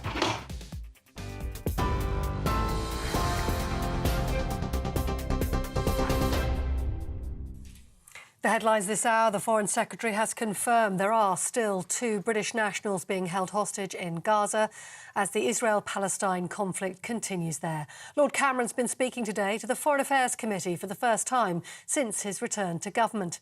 Asked whether the British nationals are still alive, he said he didn't know, but he admitted to concerns that Israel may have breached international law. The leader of the Liberal Democrats, Ed Davey, has told GB News he won't be handing back his knighthood over the Post Office scandal. It follows today's announcement that the former Post Office boss, Paula Venables, will hand back her CBE after widespread calls for her to return the honour in the wake of the Horizon IT scandal.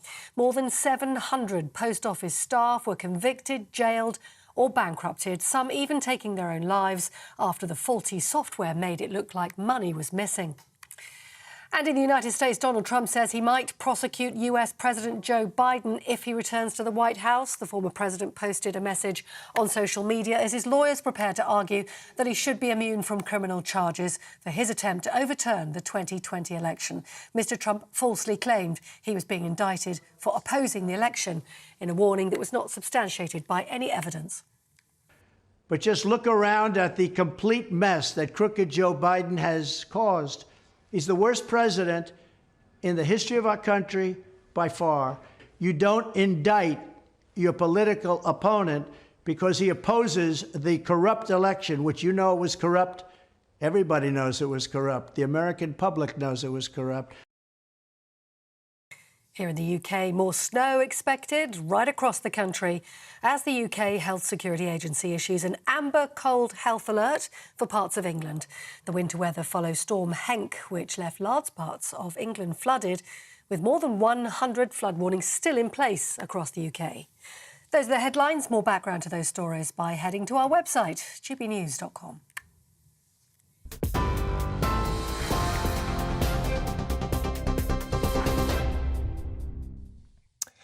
Thank you, Polly. Now, an Alaskan Airlines operator Boeing 737 MAX 9 had an accident on Friday where a panel blew off mid-flight shortly after takeoff from Portland. Loose bolts and other installation issues on multiple 737 MAX 9 aircraft have since been discovered and the Boeing model has been grounded whilst investigations are underway. Well, joining me now to discuss this is our security editor, Mark White. Mark, Boeing, a huge company. This is a huge concern. How widespread is it and what's going to be done about it? Yeah, the stuff of nightmares, really, and the potential for this being more widespread has emerged with news that came out of the States overnight that two airlines now, Alaska Airlines, the airline at the centre of that mid-air emergency on Friday when one of these panels blew out, has found other faults on some of the aircraft that it has examined, and United Airlines, as you mentioned in the introduction there, with about 10 of their fleet so far having been examined and showing loose bolts and other deficiencies around this area of the fuselage. It's called the plug, the door plug. It's effectively there. It's a hole in the fuselage that's plugged with another piece of fuselage there that's bolted in, and depending on the passenger configuration of the 737 MAX 9 aircraft, if there are more people on board, they need to provide more emergency exits, so it can be reconfigured to provide two emergency exits at the rear of the plane. In this particular configuration, not carrying as many passengers, the fuselage remained intact, but some real concerns that perhaps something to do with the manufacturing process or the bolts used or the way in which these bolts were or were not tightened had something to do with that mid-air explosion on Friday. This is what the NTSB investigators in the US said about the latest developments found by United Airlines and Alaska Airlines. We are aware of the reports that are coming back from the inspections from United and Alaska and Boeing. Our team is collecting that information, and there will be some follow-up from the inspections. But right now, we're focused on this one, but we can go broader at any time. We don't have to finish the investigation to issue an urgent safety recommendation. We can do that anytime, and we have done that for entire fleets before. Well, the investigators are being aided by the fact that they have recovered that piece of fuselage that blew out at 16,000 feet. It was found in the back garden of a property near Portland. This is what the owner of that property said about this piece of aircraft landing on his land. Just came down as a single unit. And was lying in my backyard. So it was kind of caught in the trees at the time. They pulled it out and laid it out on the grass. And even though it was raining this morning, they were up close and shining their lights on it and taking pictures and starting to try to figure out what had happened to cause that.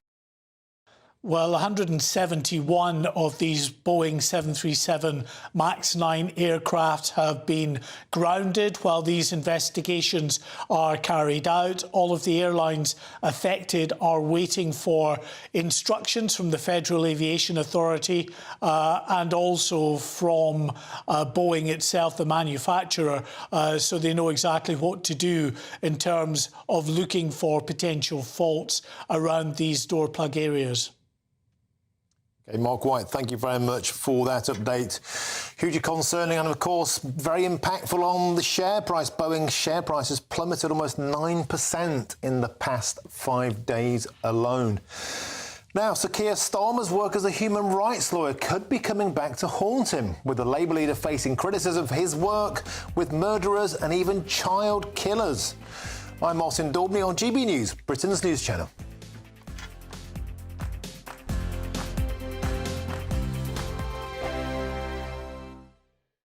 Join us every night on GB News at 11 p.m. for Headliners, which is 3 top comedians going through the next day's news stories, which is exactly what you need, because when the establishment has gone crazy, you need some craziness to make sense of it. Headliners. You don't have to bother reading the newspaper. We've got it covered for you. Every night at 11 p.m. and repeated every morning at 5 a.m. We won't send you to sleep like some of the other paper review shows out there. So join us 11 p.m. every night on GB News. The People's Channel, Britain's news channel. I think the most exciting bit for me is talking to people. People who I think are ignored often by the major news channels. We're going to give news they want to hear. There's a voice there that needs to be heard. I think there's a chance here for a diversity of opinion to be expressed, which you don't find elsewhere. It's really exciting. We don't hold back. We're free to say how decisions that are taken here affect us all around the country. Only on GB News, the People's Channel, Britain's news channel. I'm Michelle Dewberry, and I'm not here to tell you what to think. I'd much rather hear what you have to say. So send in your opinions to gbviews@gbnews.com. Keep them clean, and you never know, I might read them out. With my panel here on Jubes & Co, we debate, we get stuck into the issues of the day on a show where all views are welcome, especially yours. GB News, the People's Channel, Britain's news channel. In the GB Newsroom, we bring you the news as it happens. With our team of dedicated journalists across the UK, we're ready to give you accurate reporting every day. When the news breaks, we'll be there with bulletins on GB News, the People's Channel, Britain's news channel. Your weekend starts here with Friday Night Live with me, Mark Dolan, 8 till 9 on GB News. Big stories, big guests and big laughs as we get you ready for a cracking weekend. That's Friday Night Live with Mark Dolan. Fridays 8 till 9 on GB News. Bring your own drinks. The admission's free. Good afternoon, Britain. Good afternoon, Britain. Join us, Tom and Emily, To find out what's happening in the heart of Westminster. and why it matters to you. Weekdays from midday, we bring you the most compelling stories from across the United Kingdom. And from your doorstep to our inbox. That's right, we want to hear from you. GB News, Britain's news channel. Big news, big debates, big opinion. Patrick Christie's Tonight is the week's biggest show. Every weekday, 9 to 11 p.m, we've got the inside track on the day's top stories. There'll be sharp takes you won't get anywhere else. We will set the news agenda, not just follow it, and I want to bring you along for the ride. Whatever it is, we'll have our finger on the pulse. It's news, but it's this close to entertainment.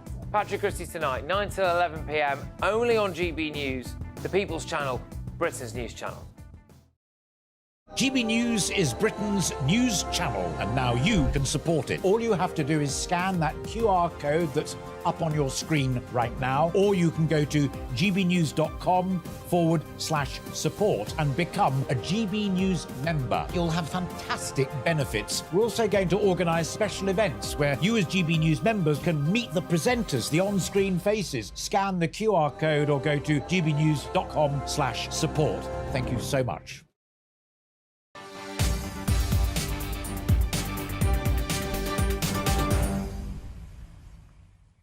Welcome back, it's 4:42. Now, the Sun newspaper today claimed that Labour leader Sir Keir Starmer works for free in his time as a lawyer to help some sick, sadistic criminals reduce their sentences or even to walk free from jail. Starmer was part of a team that launched several bids to scrap the death penalty across Africa and the Caribbean. But could this affect his chances at this year's general election? Well, joining me now to discuss this is barrister and writer Stephen Barrett, the apolitical expert who I always turn to in such times of legal analysis. Thanks for joining us, Stephen. So, of course, Starmer's political opponents are making much of the fact that he helped some criminals who, let's face it, are very, very dangerous. A Jamaican who killed his girlfriend and their 9-month-old baby, a Malawian a murderer who buried his stepson, aged 2, alive, and a Ugandan axe murderer. But of course, Starmer's defendants say he was merely doing his job. What's your take? Right. Well, you remember that the last time that Keir Starmer was attacked for the work that he did inside the UK, I came on and I defended him. And that's because, broadly put, barristers who operate inside the shield of our ethical obligations all deserve defence. By their very definition, criminals are awful people. So most of those criminal barristers who have gone to work today, a lot of them will have represented somebody really awful. And it's entirely right that somebody like me steps in to defend them, to remind people where the ethical shield is. In this instance, it's very difficult, very different. And what Mr. Harry Cole of The Sun has done is identified the cases where Mr. Starmer isn't operating inside the UK. He isn't being paid. He isn't doing his job. He's volunteering to go abroad and to represent people who've already been convicted of these awful things, and he's trying to get them off the death penalty. Now, that is his personal political opinion. And it's not inside what I called earlier our ethical shield. So it is perfectly right for everybody to take their own view of whether or not they approve of that. And of course, being neutral, I'm not going to say whether the death penalty is a good or a bad thing. I mean, there are a number of political ideas. Is the death penalty right? Is it right to go to foreign countries and tell them that they must or must not have the death penalty? These are fundamental political questions that we all must ask ourselves. What I want to highlight is that there is a distinct difference between a barrister acting inside their ethical shield, operating under the cab rank rule, and those barristers who voluntarily engage in political campaigning. And when they do so, and I've been vociferously criticised by a number of really rather rude individuals on social media for pointing out this rather simple point, barristers are not immune to criticism forever. Everything a barrister does is not inviolable. And Keir Starmer chose to make these political decisions. He chose to represent these individuals. He may very well defend that, but he'd be defending it on a political basis. And what I want to do is to make it clear to the public that they have every right to disagree or agree with him. If they agree with him, that's their political opinion too. But he's no longer under the shield of barristers' ethical protections. He chose to do this. Now, Stephen, Starmer's defendants will say for 20 years he campaigned against the death penalty outside of the UK, and so he wasn't actually supporting these violent criminals, as in giving them a character reference as such. He wasn't actually talking about the particular instances of their brutal crimes. He was merely trying to save them from the death penalty as an ethical, philosophical, legal point of view. He's entitled to do that, isn't he? No matter what you think about the individuals. No, and I want you to part a line between those three words. I want you to put ethical and moral on one side and legal on the other. Because ethical and moral is with politics. And all you can say about it, if he did it for 20 years, all you can say is, well, he was consistent in his political position. Whether you think good of that or bad of that, it was nonetheless a political position. He did know, it's right to say he knew what they had done. So when the Sun article highlights what these people had done, he wasn't defending them at trial. He's going over to appeal and try and get the death sentence reduced. It's a consistent political position, but it is a political position. Barristers only get automatic protection from criticism when they stay on the other side of that line, when they stay inside our ethical shield, when they operate purely under the cab rank rule. He chose to do this. It may be laudable. It may be that many of your viewers think that this is a heroic thing for an individual to do. And all I can ever do is simply say, I have no comment. Whether he's a hero, whether he's a devil, it's a personal political opinion. But our shield, our protection from criticism, does not extend to every aspect of our life. And he cannot expect to avoid criticism for these choices which he has made. He must own them. If he wishes to be proud of them, then argue for them. OK, Stephen Barrett, lawyer, barrister, beg your pardon, and writer, thank you very much for joining us on the show, giving your apolitical expert analysis as ever. Now then, you heard Donald Trump there in fighting form, and I think we can now cross live to Donald Trump giving a speech. And if you don't, as an example, if this case were lost on immunity, and I did nothing wrong, absolutely nothing wrong. I'm working for the country, and I worked on very hard on voter fraud, because we have to have free elections. We have to have strong voters, we have to have free elections. Those two things almost above all. And we found tremendous voter fraud. We have a list of it. We have some findings if you want it. The press doesn't like reporting it, but we found tremendous voter fraud, determinative voter fraud. But we worked on that. That's what I was doing. And they were talking about after. Well, nothing has to do with after I left. It was during the time. And that was what they really focused on today during the appeal. And they concede that, and everybody concedes that. And if it's during the time, you have absolute immunity. So we'll see how it all works out. We have a great argument.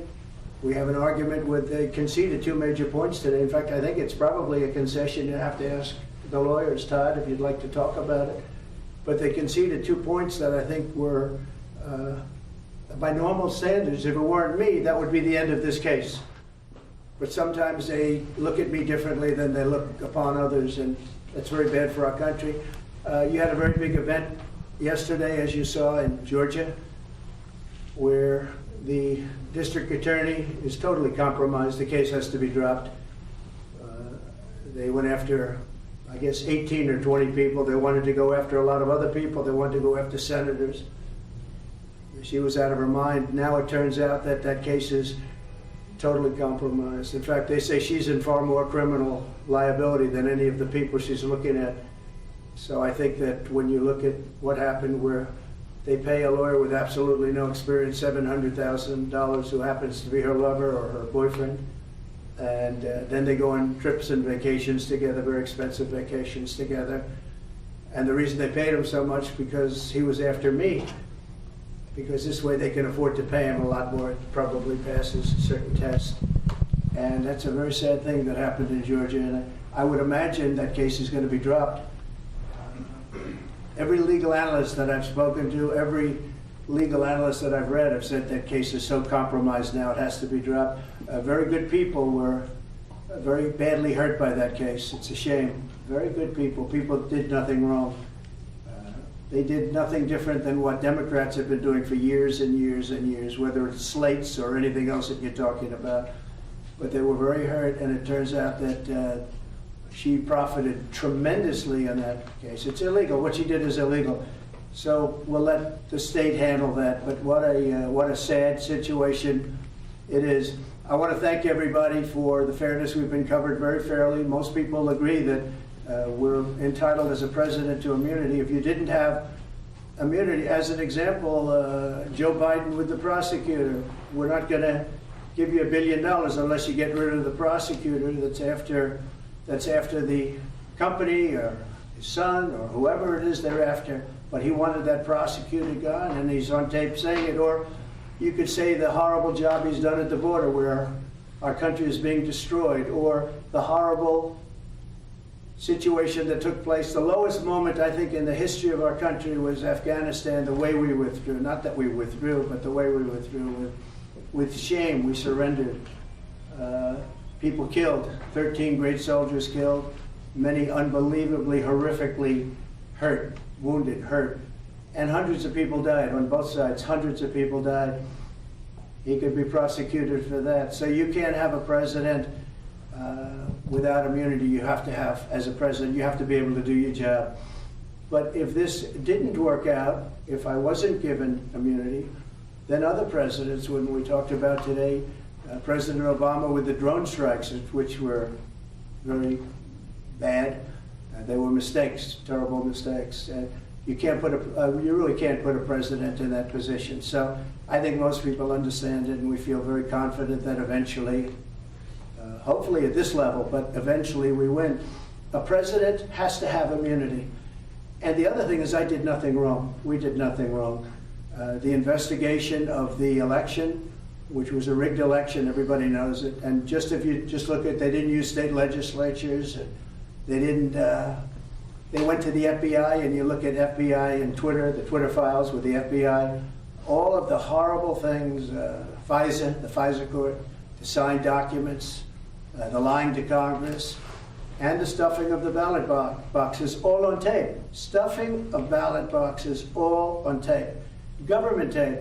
And most of the information, as you know, we'll give you some of the findings that just came out, but all of that information, as you know, was gotten from mostly government sources, government tapes, government files, and government stats. So it's very sad when something like that happens. You know, you wouldn't have inflation, but much more importantly, you wouldn't have had the Ukraine situation with Russia. You wouldn't have had the attack on Israel. You'd have a much different economy right now. You'd have a great economy, and we would be respected all over the world the way we were just 3 years ago. So I want to thank everybody very much, and we think we had a very good day today. The concession of these two major points was pretty amazing, and honestly, I'm very glad they did it. I think they did the right thing. Thank you very much. Mr. President, you just used the word bedlam.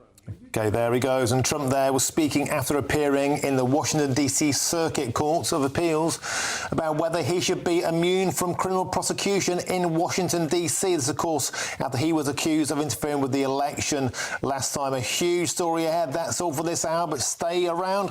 I'll be back after this. I'm Martin Daubney on Britain's news channel, GB News. A brighter outlook with Box Solar, sponsors of weather on GB News. Afternoon, I'm Alex Deakin. This is your latest weather update from the Met Office for GB News. The cold theme continues, feeling particularly chilly tomorrow in the winds. For much of the south, it'll be a fine day with sunny spells. This area of high pressure is dominating, sitting just to the north of Scotland. Around it, the winds go clockwise, drawing in the easterly breeze, but also bringing down a bit more cloud through the night into northeast Scotland and northeast England. Maybe one or two scattered showers here. These should chiefly be of rain. We've seen some foggy conditions in northern Scotland. That fog may lift as we go through the night. In the south, it's clear, but it's cold with a widespread frost, -1, -2, even in urban areas. The countryside lower than that. It's not quite as cold in the northeast because there'll be more cloud here, but that will make for a cold feeling day tomorrow. Still a few showers over southeast Scotland, northeast England. Again, chiefly of rain, pretty light, pretty well scattered for most. It will be dry. Lots of sunshine in the south, soon lifting that frost. Sunny spells continuing in western Scotland, a mixture of cloud and a bit of sunshine for Northern Ireland. Temperatures ticking up a little tomorrow, but it won't feel any warmer with the cloudier skies in the northeast and a fairly brisk wind here. That wind continues to bring in more cloud and a chilly feel on some North Sea coast and along the south coast as well on Thursday. Again, most places dry, quite cloudy over northern England, eastern Scotland, sunny spells in the south and the west. But staying on the cold side. Bye for now. That warm feeling inside from Boxed Boilers, sponsors of weather on GB News.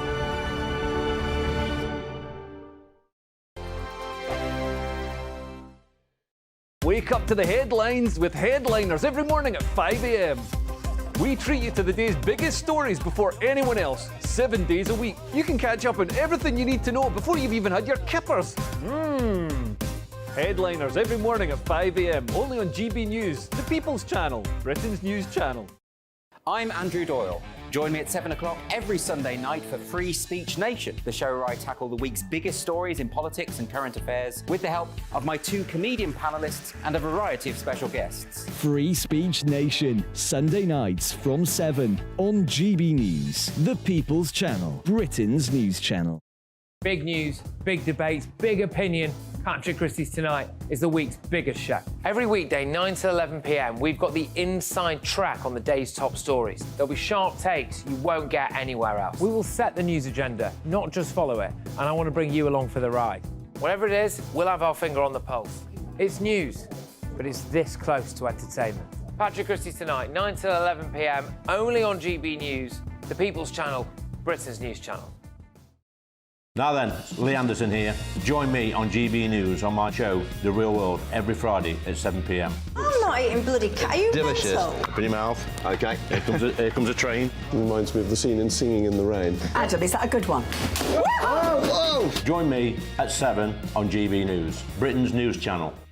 When the news happens, it happens here. And really important breaking news. Breaking news this morning. On TV, radio and online, the news starts here on Britain's Newsroom. All the biggest stories and the answers that you need from across the UK and beyond. Join Britain's Newsroom from 9:30 on GB News. The People's Channel, Britain's news channel. Have a great Saturday night with me, Leo Curse, on the Saturday Night Showdown. It's a crazy world out there, so come and make fun of it with me, my panel of comedians, and a couple of people who actually know what they're talking about. The Saturday Night Showdown is your front row ticket to the clown show every Saturday, only on GB News, the People's Channel, Britain's news channel. Good afternoon, Britain. Good afternoon, Britain. Join us, Tom and Emily, To find out what's happening in the heart of Westminster. and why it matters to you.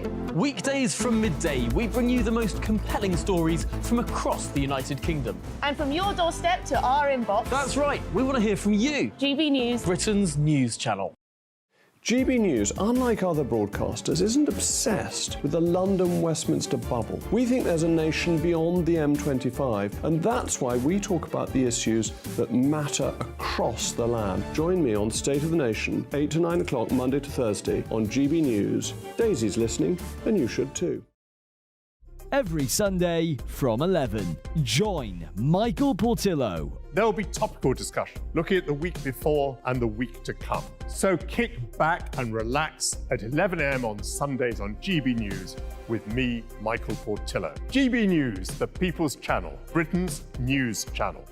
When the news happens, it happens here. And really important breaking news. Breaking news this morning. On TV, radio and online, the news starts here on Britain's Newsroom. All the biggest stories and the answers that you need from across the UK and beyond. Join Britain's Newsroom from 9:30 on GB News. The People's Channel, Britain's news channel.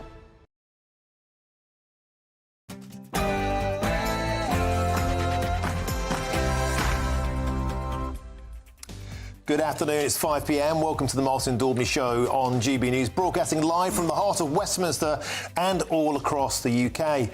To our top story this hour, and the former Post Office boss Paula Venables has handed back her CBE and apologised for the devastation caused to the postmasters wrongly prosecuted for fraud and theft. And it follows a day of ministerial promises with the Justice Secretary and crunch talks with judges to help deliver swift justice for the victims. I'll also be discussing why the spotlight is now on Sir Keir Starmer. Next, the government's controversial Rwanda plan will be debated again in Parliament next week. But there's growing pressure on the government to reveal the true astronomical cost of sending, or indeed not sending, asylum seekers to the East African country. And if you're giving up pints for a dry January, you might be finding that staying sober is hitting the pound in your pocket, as non-alcoholic drinks soar in prices in supermarkets.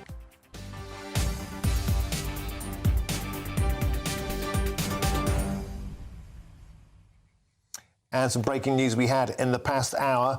Sir Ed Davey, Lib Dem leader, of course, has told GB News that he will not be giving up his knighthood following criticism of his role in the Post Office scandal. I'll be getting a reaction to that, and I want to hear from you, of course, your views on that. This topic has really got you going in a way I don't remember since Brexit. The outrage at this situation of the postmasters has really captured your emotions. Let me know your feelings, as ever, the usual way, gbviews@gbnews.com. But before that, it's time for your latest news headlines with Polly Middlehurst.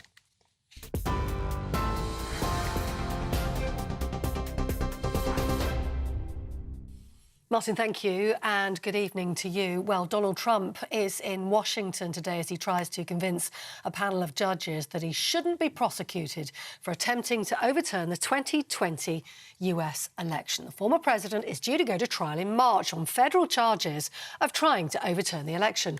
But responding to Trump's lawyers, the judges said that a former president could be charged if first impeached and convicted in the Senate. Trump didn't address the court, but in a video posted to social media ahead of that hearing, he said he could prosecute Democratic President Joe Biden if he wins the 2024 presidential election. But just look around at the complete mess that crooked Joe Biden has caused. He's the worst president in the history of our country by far. You don't indict your political opponent because he opposes the corrupt election, which you know was corrupt. Everybody knows it was corrupt. The American public knows it was corrupt. Donald Trump. Now, here in the UK, the leader of the Liberal Democrats, Ed Davey, has told GB News today he won't be handing back his knighthood over the Post Office scandal. It follows today's announcement that the former Post Office boss, Paula Venables, will hand her CBE back with immediate effect. Her announcement came after widespread calls for her to return the honour after the Horizon IT scandal. More than 700 Post Office staff were convicted, jailed, bankrupted, some even taking their own lives after faulty software meant they were wrongly accused of theft.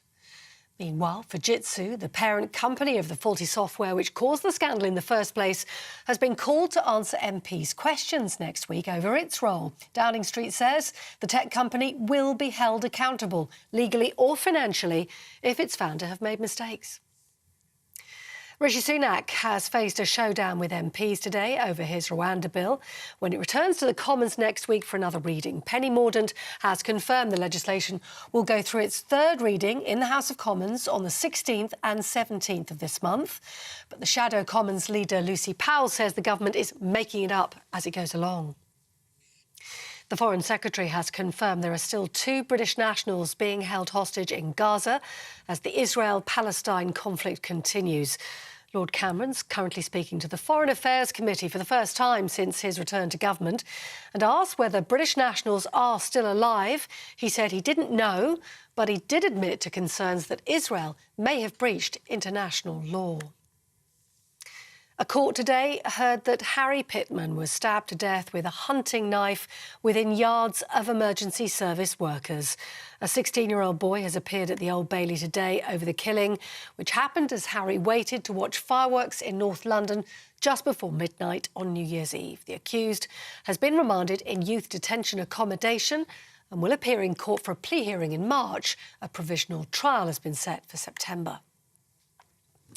2 US airlines have found loose bolts on aircraft doors during plane inspections. It's after a section of the fuselage fell from an Alaska Airlines Boeing 737 MAX 9 on Friday.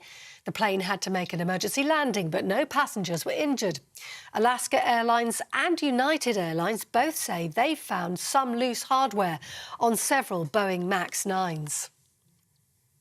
Gabriel Attal has become France's youngest ever and first openly gay Prime Minister.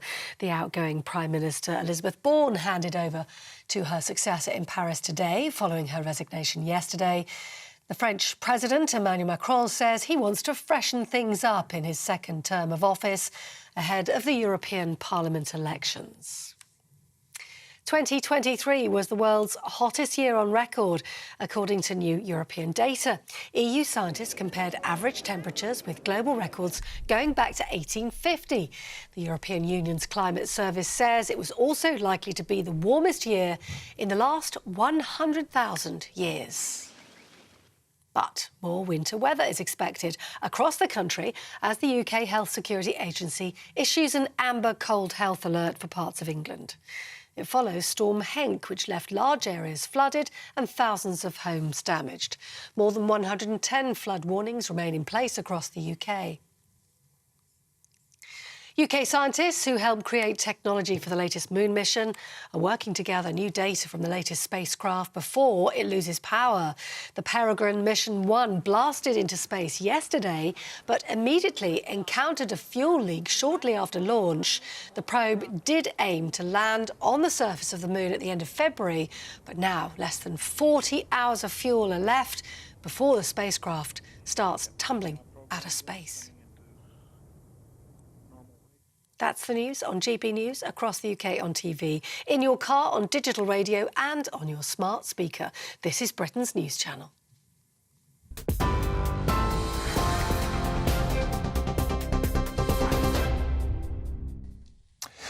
Thank you, Polly. Now, top of the agenda this hour is the Post Office scandal. And the organisation's former boss has handed back her CBE and said sorry to the hundreds of victims of that scandal. Paul Venables was head of the Post Office when around 700 postmasters and mistresses were wrongly prosecuted for fraud and theft after a faulty computer programme showed money was missing when it wasn't. And meanwhile, the Justice Secretary is in crunch talks with judges to find a speedy way to deliver justice for the hundreds of victims who want their convictions quashed. And a reminder of that news just in to GB News, Sir Ed Davey has told us that he will not give up his knighthood following criticism of his past role in the Post Office scandal. Well, joining me now in the studio is political editor Christopher Hope. And I believe, Chris, you have a fresh breaking news line on this Post Office scandal story. Yeah, Martin, the government is quite keen to get ahead of this. Of course, Paula Venables returning her CBE is her decision.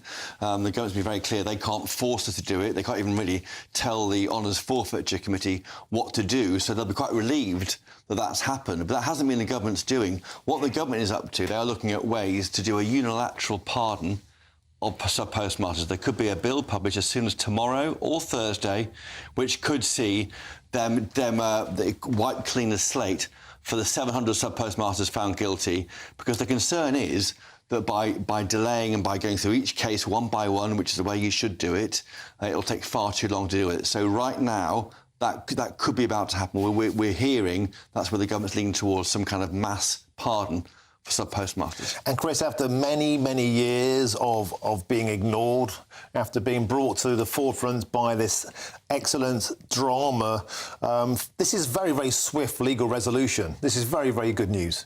Well, it shows the power of drama, but it shows the power of journalism. I've written one of my previous lives before I came to GB News. I worked for the Telegraph. I was one of the first to write the articles about Paula Venables' CBE back in the last decade. Why did she have it? We should have given that CBE for service to the Post Office after some of the convictions were quashed. There was a reckoning here for the establishment which ignored the complaints from sub-postmasters for years and years and years, and didn't ignore. These aren't people who could be dismissed.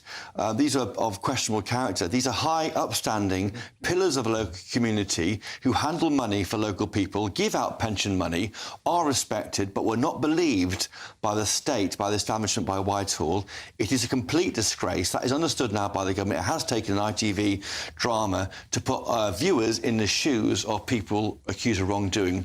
We've written about it repeatedly, talked about it, raised it as journalists, but frankly, it took a drama to make that happen. Sir Ed Davey, I should say, has told GB News today that he will not be handing back his knighthood. Of course, he was given a knighthood when he stood down from the government in 2015 after the coalition. He was Post Office Minister 2010-2012. He's turned fire on the Post Office itself. OK, Chris Hope, thanks for that. Stick with us, please. If you're just joining us, breaking news there from Chris Hope. The government hopes to pass a bill maybe as soon as tomorrow or Thursday to totally exonerate all of those involved in the Post Office scandal.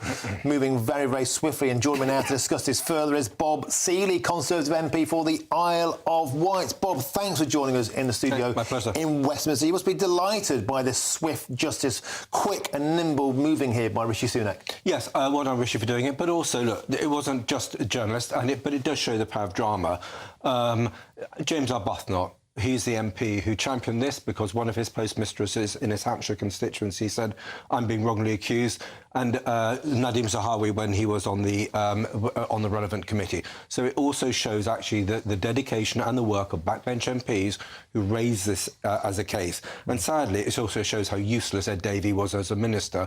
The man constantly hid behind his officials, and he's still blaming them now. So well done, Arbuthnot, well done, Nadeem, and well done people like yourself as well, Christopher.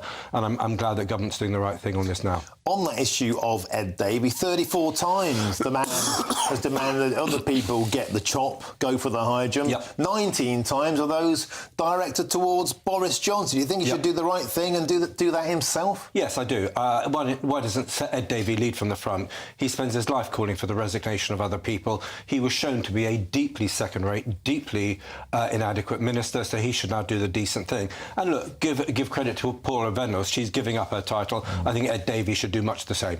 I should say what Ed Davey is saying in response to were he in the studio. He won't hand back his knighthood. His spokesman said, as Ed said many times, he wishes he'd known what we know now.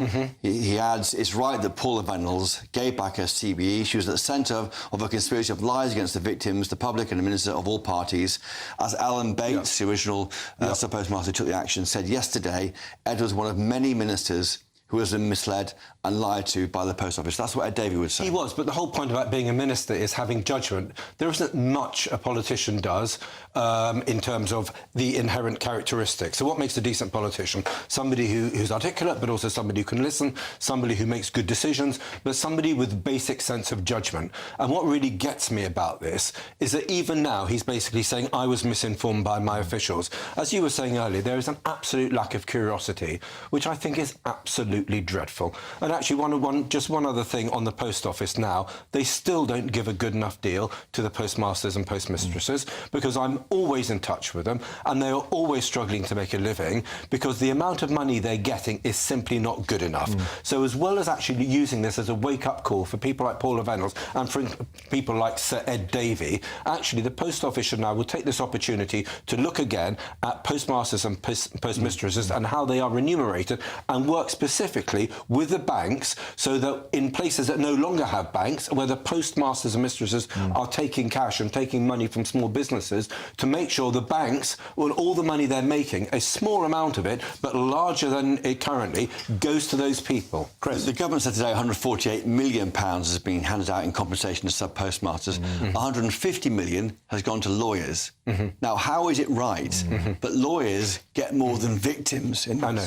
Well, why is that right, Bob? It's your government. I don't know. And I don't know. And I fess up that I don't have an answer, Chris. But I'm sure it's something that you and other people will be exploring. It's a complete gravy train for lawyers. And these poor people are stuck there. Many of them went bankrupt dealing with an unfair prosecution. And the money is going to the pockets of lawyers, not them. Absolutely. And look, on a wider point that I think, GB News makes pretty regularly, you're looking at the quality of management of senior people in this country, especially in civil service roles or quasi-political roles. And it seems to me that as long as you can talk the woke language, you get away pretty much with anything until you really get found out. OK, moving forward... I just wish we'd had better quality... Moving forward, Bob, to the next stage. OK, so the pardon comes. What about the compensation? 150 million you mentioned so far. There's going to be many, many multiples of that, you'd assume. Now, yesterday we had Lee Anderson in here. He was like saying, well, maybe the taxpayer should pick up this bill. Taxpayers won't like that. Why should the taxpayers have to step in and clear up the mess created by Fujitsu, an international conglomerate with very deep pockets? Surely they should be the one that should get involved and pay this package. And as a supplier to the government, many massive contracts, you have a lot of leverage to do something about that. You're right. I think, look, it's not for me to decide how much money it should, because this is something that's got to be, I can't just name a figure out of thin air. But clearly, Fujitsu, poor software, have got to take responsibility. And likewise, the Post Office for not even bothering to check until, you know, taking way too long before they admitted fault as well. So between the two of them, they've got to cough up and they've got to fess up. And with Fujitsu, I think, look, they've got off pretty lightly so far. So I think some of that pressure and some of that attention should be on them.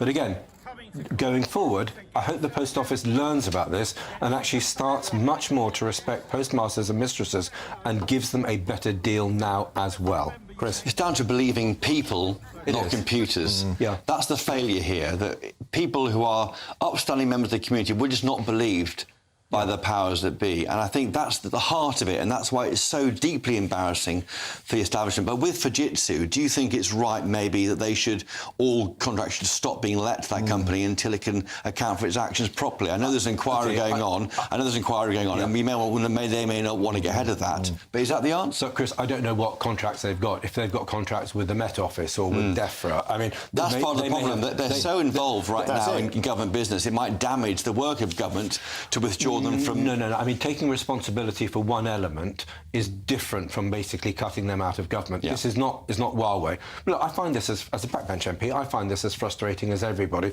I'll give you another slightly unrelated example. You know, when we were told repeatedly that Huawei was a private company. You know, in Parliament, ministers were saying that. And it is so frustrating when you have ministers in whatever guise and whatever party saying things that you and I, as sort of people in the street, so to speak, just know not actually to be true. Oh, Huawei, of course, a telecoms company. It's a slightly different case. But and the issue was their links to the Chinese state. Thanks, Chris. So, yeah, we just need... this is why judgment and common sense comes into this. And this is why, you know, Ed Davey's role, if he just said, look, I made the wrong judgment calls on this, fine, but the way he just pathetically hides, and other Lib Dems as well, he's not the only one, there's three of them, they sort of basically say, oh, I was misled by my civil servants. OK, well, that's at that point you just say, yeah, maybe I need to question you a bit harder. Maybe I need to meet with these other people. Maybe I need to get a second opinion. I'm not going to meet you guys, you're the victims, because actually my civil servants don't want me to, so I won't. That is weakness. Now, Bob, and that is exactly what you should be doing as a minister. Bob, it's fair to say that no political party has come out of this particularly showered in glory. No, but our backbenchers did the right thing. James Arbuthnot did the right thing. Nadeem Zahawi did the right thing. But Kevin Jones, who's been a lot of work on this Labour Party, spoke to you earlier, pointed out correctly that the Tories nominated Venables for her CBE. In fact, she was put forward with the Bishop of London long after these allegations had already come out. But I want to turn to Keir Starmer. Keir Starmer's role as a director of public prosecutions at this time is coming into question. Should he have intervened at that time? OK, look, I think we're slightly getting to the place where hindsight is a wonderful thing. With the use of hindsight, clearly he should have done. Keir Starmer, his role... I mean, what slightly gets me about Keir Starmer now is that the Labour Party have said, judge Keir by all the cases he took on. Well, he didn't take on Jimmy Savile. He supported the INLA, so the even more extreme Irish Republican outfit than the IRA. And clearly, he didn't do the right thing here.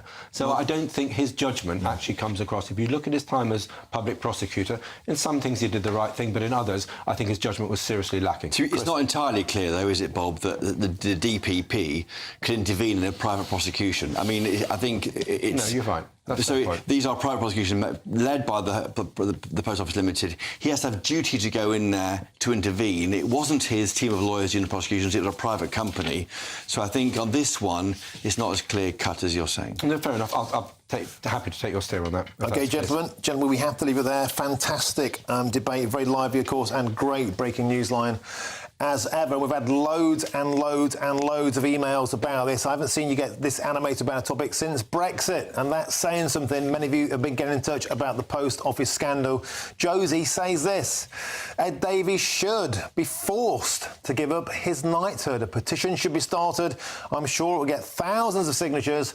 It's shameful that he is not willing to accept any part of this scandal. And keep up the excellent coverage on this and getting it into the public arena. No problem at all. commendable, and well done, of course, to Chris Hope for continuing to push on this. Isabel says this: please, can someone ask what Fujitsu staff were doing, logging on remotely to various postmasters' computer systems and manipulating figures, whilst leaving no trace of what they were doing? Isabel, I'm sure these questions will be put forward as this scandal rolls forward. And Ronnie says this: Paula Venels is playing the long game, giving up her CBE to make herself look moral, then being shortlisted for a role as Bishop of London, which propels her straight into the House of Lords. Chris, do you want to react to that one? Well, it's one thing. The odd thing about a CBE is, although you hand it back and say you don't want it, you don't lose it until it's annulled.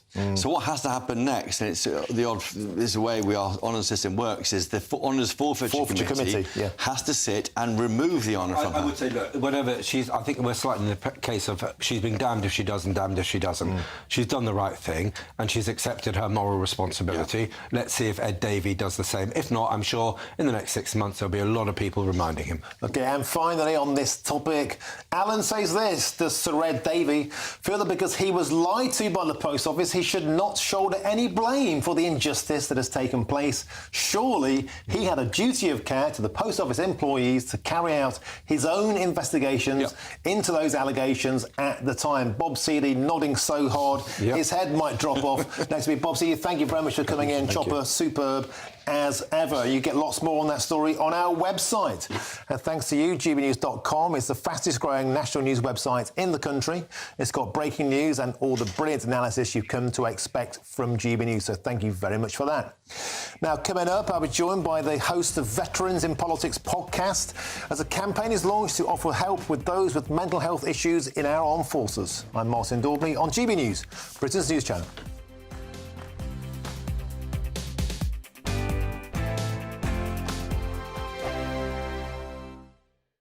Your weekend starts here with Friday Night Live with me, Mark Dolan, 8 till 9 on GB News. Big stories, big guests and big laughs as we get you ready for a cracking weekend. That's Friday Night Live with Mark Dolan, Fridays 8 till 9 on GB News. Bring your own drinks, the admission's free.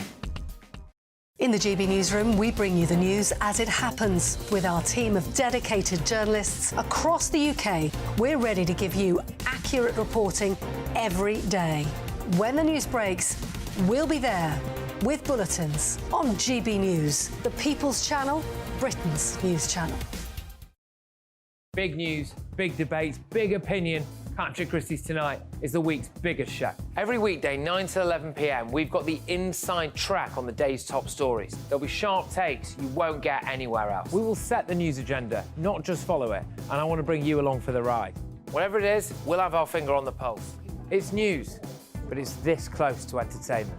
Patrick Christie's Tonight, 9 to 11 p.m, only on GB News, the People's Channel, Britain's news channel. Join us every night on GB News at 11 p.m. for Headliners, which is 3 top comedians going through the next day's news stories, which is exactly what you need, because when the establishment has gone crazy, you need some craziness to make sense of it. Headliners. You don't have to bother reading the newspaper. We've got it covered for you. Every night at 11 p.m. and repeated every morning at 5 a.m. We won't send you to sleep like some of the other paper review shows out there. So join us 11 p.m. every night on GB News, the People's Channel, Britain's news channel. I'm Michelle Dewberry, and I'm not here to tell you what to think. I'd much rather hear what you have to say. So, send in your opinions to gbviews@gbnews.com. Keep them clean, and you never know, I might read them out. With my panel here on Jubes & Co, we debate, we get stuck into the issues of the day on a show where all views are welcome, especially yours. GB News, the People's Channel, Britain's news channel.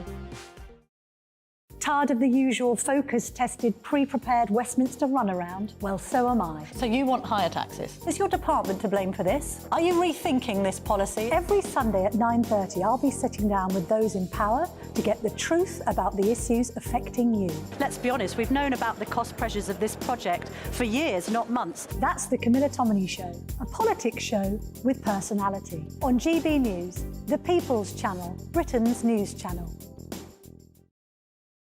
I think the most exciting bit for me is talking to people. People who I think are ignored often by the major news channels.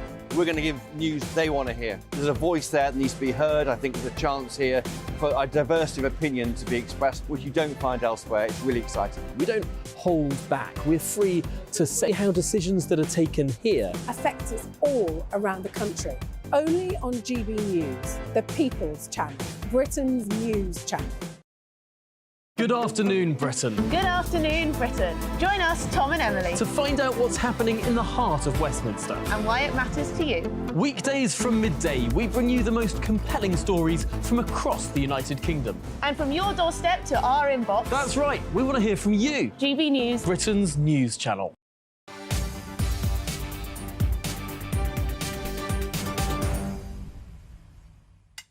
Welcome back. It's 5:26. You're watching and listening to Martin Daubney on GB News. Now, Veterans Affairs Minister Johnny Mercer and the NHS have launched a new campaign to promote the mental health of ex-servicemen and women. And Mercer says we have fundamentally changed veterans' care in this country. And joining me now to discuss this is Johnny Ball, host of Veterans in Politics podcast. Johnny, welcome to the show. It's always a pleasure. Great news. I mean, we hear a lot of talk, a lot of gestures, but this is fantastic news. You must be delighted with this news. I'm overwhelmed and over the moon. And as a beneficiary myself of Op Courage, the mental health provision provided for and spoken about in this announcement, the lived experience I've got, I'm living proof that you can actually thrive after having excellent mental health support. And there's a lot of talk, Johnny, about the barriers that proud servicemen and women face to take that first step to reach out for help. How do you think this will help to break down those essential barriers? Yeah, and a lot of these barriers are the ones that we self-impose, which is why the way that this has come about, it's a health provision really crafted for veterans by veterans. And the way in which I was referred to mental health support was by one of my peers, one of my muckers, picking up the phone to me, checking in, see how I was, sensing that something had changed. I know that my own behaviours had changed at home, but he'd picked up on it too. So that kind of peer-to-peer support, but more than that, once you actually then feel able to access that support, we've now got better provision for us. And not only can we access that now, but we can actually thrive out of the other side, as I know many people who have accessed mental health support from this community have done. So I'm absolutely overwhelmed. Now, Johnny, I'm proud to say that I know many veterans watch GB News, and I always thank them for their service. How can they get in touch and access this help if they so desire? Well, it's not just for veterans, it's also for the reserve forces too. And when I accessed this, I was serving in the reserve forces, and through my own lived experience was able to change the policy with the MOD to extend from veterans also to reservists too. So if you are one of the 30,000 plus reservists, so you do need assistance with mental health support, if you Google Op Courage, you will be able to access the various different regional support available to you. And across the devolved nations too, there is support for mental health provision. So I know that's a question that is commonly asked. And we have veterans commissioners, publicly appointed people who are veterans themselves in Scotland, Northern Ireland and Wales. So the lived experience, the peer-to-peer, having veterans in these positions. And we've got a minister that is himself a veteran and understands this firsthand. So I think it's great news, and we've still got a hell of a way to go. Let's not be complacent about this, but the biggest way in which we can change mental health provision and changing the narrative is by us taking responsibility, the armed forces community, and by doing what we're used to in service, looking after our mates. And Johnny, that is such a key point, because you need that credibility, don't you? You need to understand, well, you understand what I'm talking about because you've lived that, you've been through this, rather than a complete stranger who would have no understanding whatsoever of what it's like to serve. And look, you know, we've seen when it goes wrong as well. I've lost friends to suicide. I've myself experienced the depths and darkness of mental health. And I will say to anyone that is suffering from those moments, do reach out to your mates. I know it's really easy. I would say reach out to your mates while you're feeling okay, because I know that when I wasn't feeling okay, I was exhausted. I couldn't just pick up the phone. I was absolutely knackered. So the better, when you're feeling okay-ish, that's the time to really open up to your friends, because when you do need to pick up the phone, that's when it becomes so much easier. But by just simply Googling up courage, looking at the provision for the armed forces community, there's never been so much mental health support in my lifetime. It's changed. I first joined the armed forces in 1996 and served in Northern Ireland in the late 90s. It's changed a hell of a lot. We've still got somewhere to go. And the only way we'll do that, but you by giving us a voice, is really important too. Because without the media being on side, because the media will go for the sexy headline, or if they want to flog a drama, the veteran's always going to be portrayed as either mad, bad, or sad. So we can thrive at the other side of mental health support. And by you giving us a voice on channels like this, it's really important. Thank you very much for joining us, Johnny Ball, the host of Veterans in Politics podcast, and I'm delighted to help in any way I can. Thank you so much. Now, there's lots more still to come between now and 6 o'clock, and the number of pothole-related insurance claims has rocketed by a record high of 40% last year. We'll find out more on that later in this hour, but first, here's your latest news headlines with Polly Middlehurst.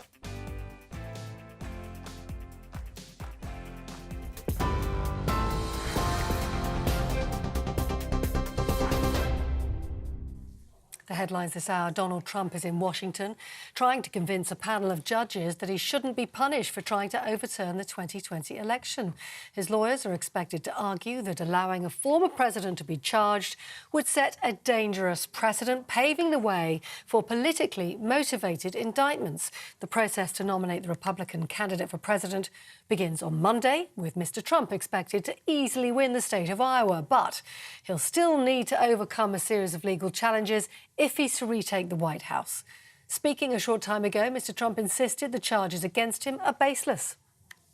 And I did nothing wrong, absolutely nothing wrong. I'm working for the country. But we found tremendous voter fraud, determinative voter fraud. But we worked on that. That's what I was doing. And they were talking about after. Well, nothing has to do with after I left. It was during the time. And that was what they really focused on today during the appeal. And they concede that, and everybody concedes that. And if it's during the time, you have absolute immunity. The leader of the Liberal Democrats, Ed Davey, has told GB News he won't return his knighthood over the post office scandal, which saw more than 700 staff wrongly accused of theft. It follows today's announcement that the former post office boss, Paula Venables, will hand back her CBE. And the Foreign Secretary has confirmed today there are still 2 British nationals being held hostage by the Hamas terror group.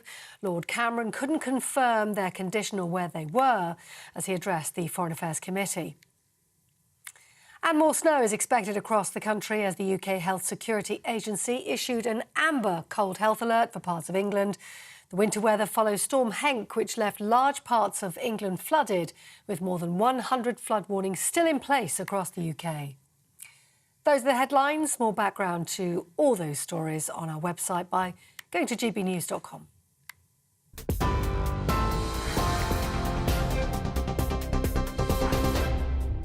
For a valuable legacy your family can own, gold coins will always shine bright. Rosalind Gold proudly sponsors the GB News Financial Report.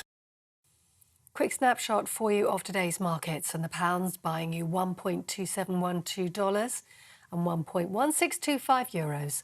The price of gold is £1,597 and 27 pence an ounce. And the FTSE 100 is closed for the day today at 7,683. Rosalind Gold proudly sponsors the GB News Financial Report.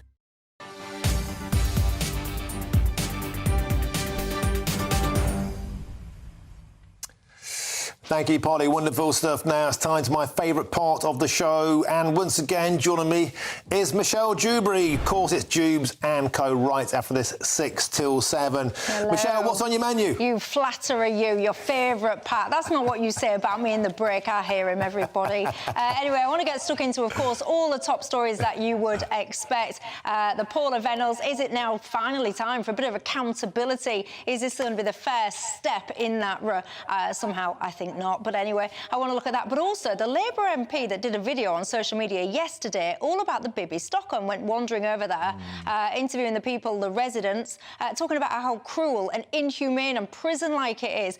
You know what? I'm getting a little bit fed up with this, Martin, quite frankly, because we actually treat these people very kindly indeed. We look after them. We keep them safe. So I'm asking, she thinks the Bibby Stockholm needs to be closed down. Does it really? Does it need to be made more comfortable? Will that incentivise more people to make that crossing or not? And education, I want to get stuck into this as well, Martin, right? Because we know that child absences is a big issue now, isn't it? So the answer is, what you're going to do about it? All the politicians are setting their stall. But something caught my eye recently, which is one of the key people in this devising policy. She was sitting there saying that if a parent takes their kid out of school for a trip, they've got to seriously reflect on themselves, Martin, because apparently she reckons they're going to be damaging their childhood and their life's chances. And I think actually at the heart of this whole education thing is we've got it all wrong. We have this kind of factory conveyor belt where we just pump out these kids focused just on academic attainment.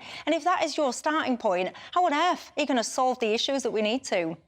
Excellent stuff there, Jubes. That is one heck of a meaty menu. Nadia Whittam, the MP in question, Nottingham East. That's my patch. That's where I'm from. There's a lot of people homeless on those streets. A lot of people in Nottingham East would quite like to live on somewhere like the Bibby Stockholm, Jubes. Yeah, indeed. And I can tell you, I've got difference of opinions on my panel tonight. I've got Quinton Letts, you'll be familiar with him from the Mail, and Kevin Craig as well, a former Labour councillor.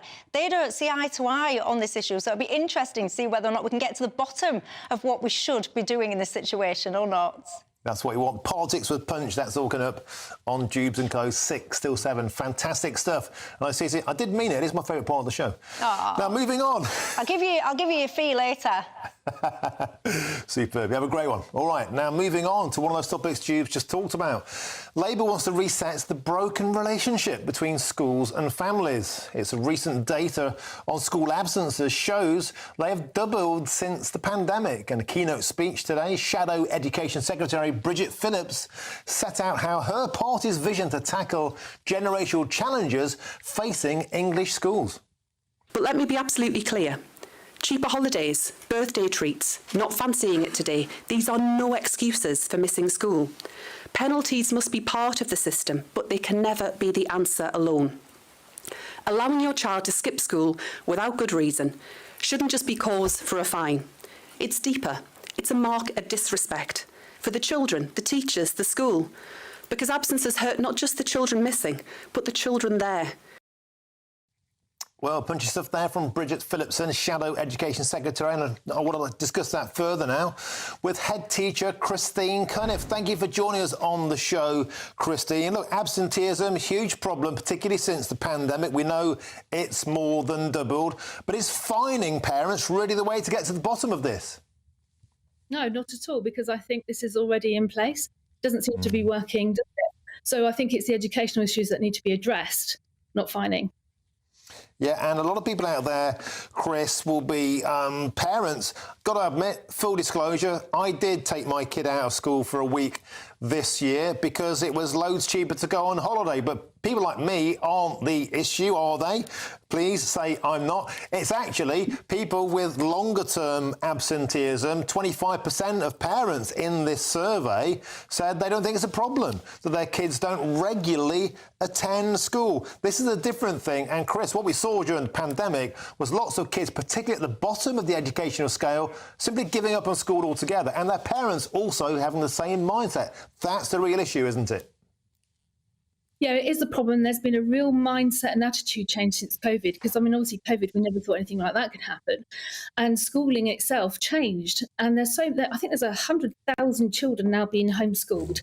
And there's some very good online education available for children. And, parents, see this as an alternative. I also think, as you say, with the holidays, isn't it about time we looked at the term structure? I mean, why do we have these long summer holidays? Surely that was for harvest in the good old days. And now, maybe children should be in school longer, and maybe the prices, shouldn't be fixed that as soon as the school breaks up, they double in price, because that is extremely annoying, and that's a historic problem as well. OK, Christine, quickly, there's another idea which caught my eye. Free breakfast clubs for primary schools to tempt kids in. Would that work? No, I don't think it will. I think, I think the education system itself, if you look at it, we've got a lack of teachers. This is a government also that they say they put this as child-centred policy. Well, to start with the policy, you could put any name and any party to it, it's just the same. But this is a government who want to displace thousands of children, put in VAT on education. So they're not putting children first. Anyway, they need to look at AI. Nothing's been talked about that. Rise of technology, the curriculum doesn't suit the future. The curriculum's actually quite boring when you think about it. The exams are not fit for purpose, and we need to prepare children for a future and motivate them, because we're going through challenging times and there's no talk of education, AI, exam structure, motivation in that speech whatsoever. Come on, bring on something new.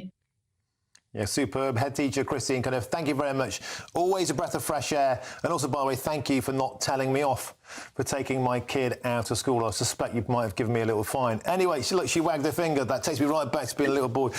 Let's move on. Right, coming up, we'll be finding out how and why plastic bottles of water might actually be harming your health after all. I'm Martin Daubney on GB News, Britain's news channel.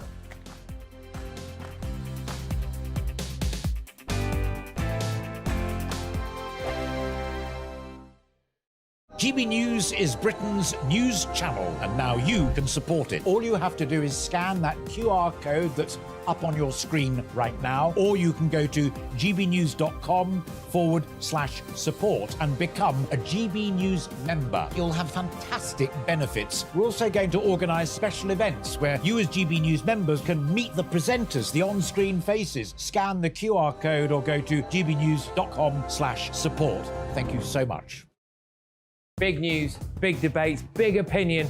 Patrick Christie's Tonight is the week's biggest show. Every weekday, 9 to 11 p.m, we've got the inside track on the day's top stories. There'll be sharp takes you won't get anywhere else. We will set the news agenda, not just follow it, and I want to bring you along for the ride.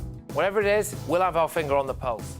It's news, but it's this close to entertainment. Patrick Christie's Tonight, 9 to 11 p.m, only on GB News, the People's Channel, Britain's news channel. Now then, Lee Anderson here. Join me on GB News on my show, The Real World, every Friday at 7 p.m. I'm not eating bloody cat. Are you delicious? mental? Open your mouth. OK, here comes a train. Reminds me of the scene in Singing in the Rain. Adam, is that a good one? Whoa! Join me at 7 on GB News, Britain's news channel. I'm Andrew Doyle. Join me at 7 o'clock every Sunday night for Free Speech Nation, the show where I tackle the week's biggest stories in politics and current affairs with the help of my two comedian panellists and a variety of special guests. Free Speech Nation, Sunday nights from 7 on GB News, the People's Channel, Britain's news channel. When the news happens, it happens here. And really important breaking news. Breaking news this morning. On TV, radio and online, the news starts here on Britain's Newsroom. All the biggest stories and the answers that you need from across the UK and beyond. Join Britain's Newsroom from 9:30 on GB News. The People's Channel, Britain's news channel. Wake up to the headlines with Headliners every morning at 5 a.m.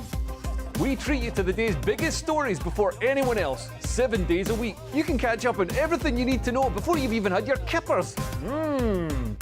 Headliners every morning at 5 a.m, only on GB News, the People's Channel, Britain's news channel.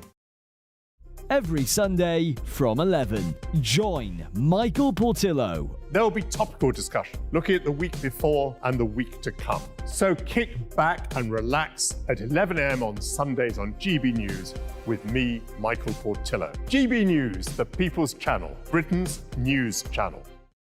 I'm Michelle Dewberry, and I'm not here to tell you what to think. I'd much rather hear what you have to say. So send in your opinions to gbviews@gbnews.com. Keep them clean, and you never know, I might read them out. With my panel here on Jubes & Co, we debate, we get stuck into the issues of the day on a show where all views are welcome, especially yours. GB News, the People's Channel, Britain's news channel. Have a great Saturday night with me, Leo Curse, on the Saturday Night Showdown. It's a crazy world out there, so come and make fun of it with me, my panel of comedians, and a couple of people who actually know what they're talking about. This Saturday Night Showdown is your front row ticket to the clown show every Saturday, only on GB News, the People's Channel, Britain's news channel.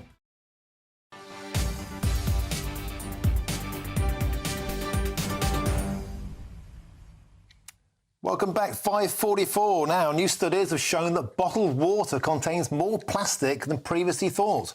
Researchers in the US looked at the presence of nanoplastics in bottled water and found that a 1 litre bottle of water typically contains around 240,000 minuscule pieces of plastic. Well, joining me now to discuss this is health and wellbeing expert Monica Price. Monica, welcome to the show. Must confess, I don't drink bottled water, not because I'm concerned about its impact on the environment, but the impact on my wallet. I'm tight.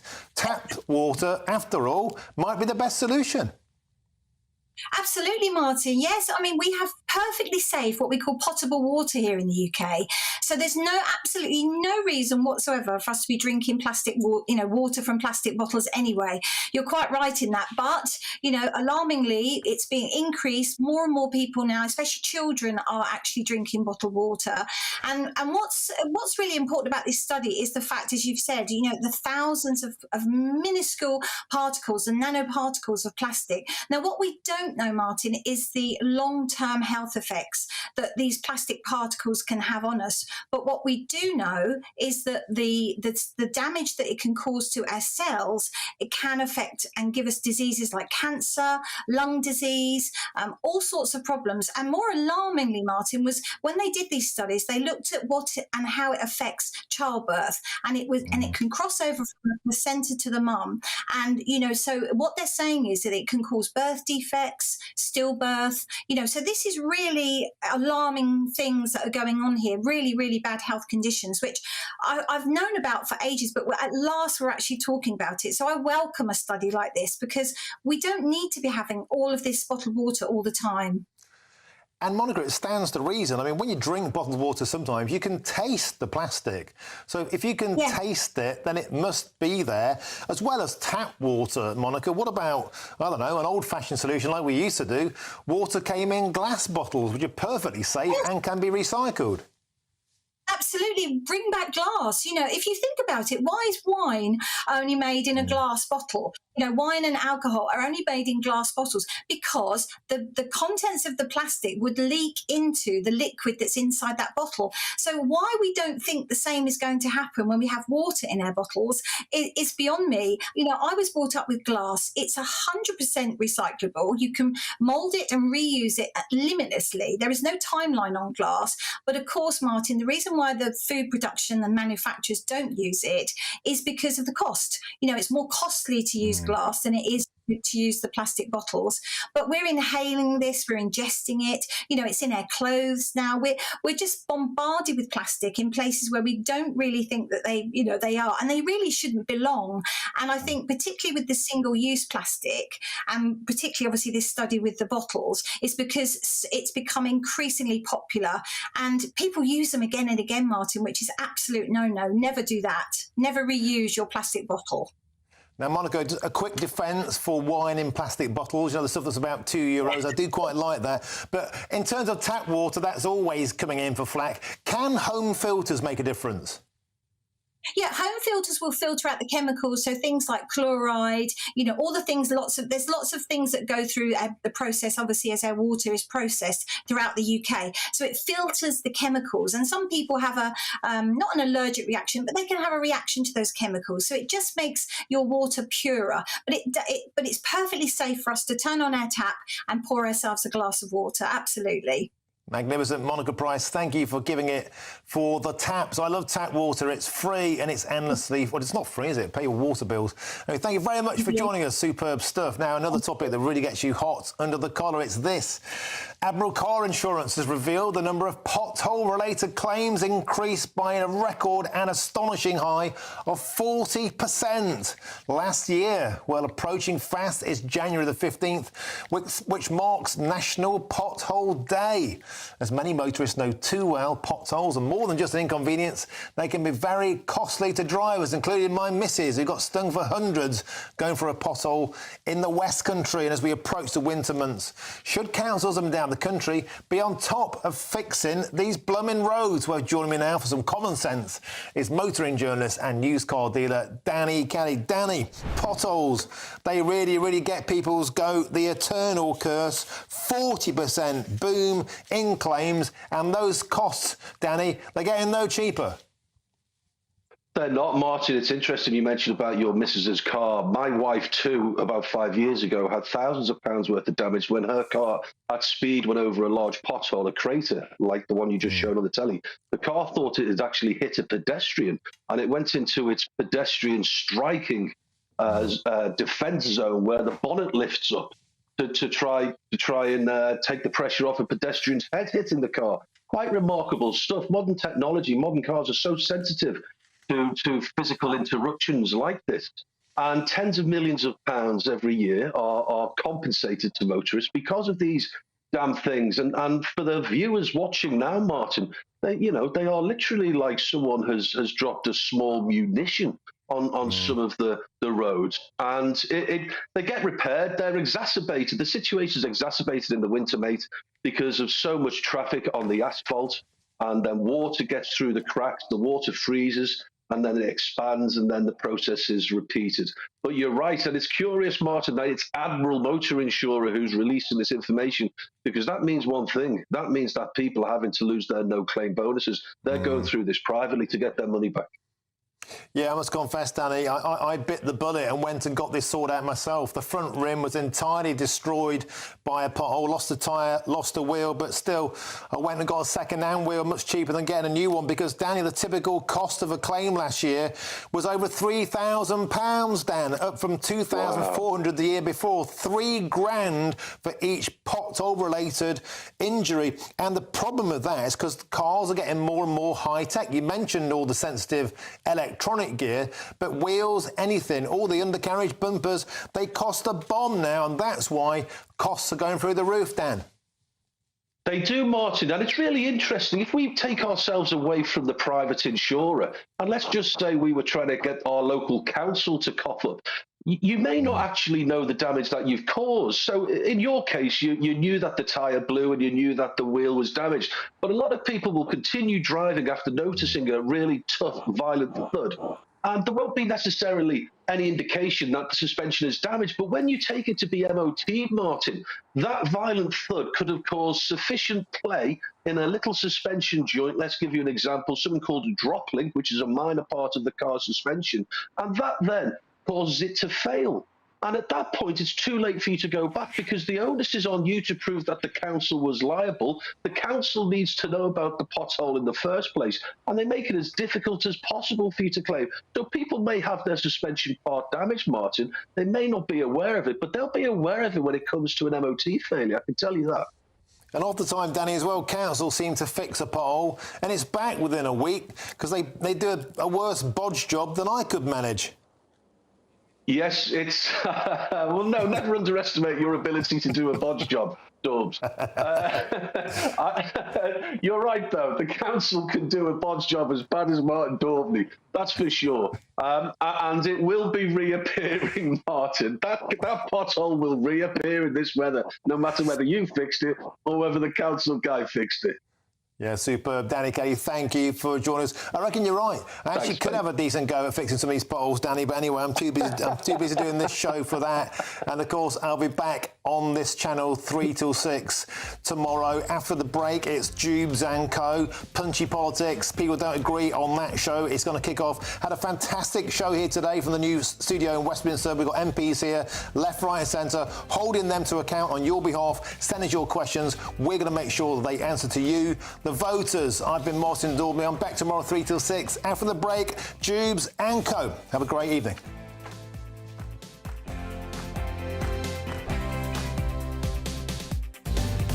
Earlier on breakfast. More snow is expected across England today. The Met Office has issued an amber cold health alert for several regions that lasts right through until lunchtime on Friday. The first snowfall of the year. Whilst it looks beautiful, that has of course meant that some of the roads there are warnings on because they are dangerous to drive on. It's going to be the first cabinet meeting of the year. We've also seen some big faces heading down Downing Street already. The cabinet meets the first time in 2024 as the post office scandal mounts. But how will the PM launch the boil? I'm here at Winter Hill in Bolton, and I can confirm to you that the name does exactly what it says on the tin. Every morning, it's breakfast from 6 a.m. Hope you can join us.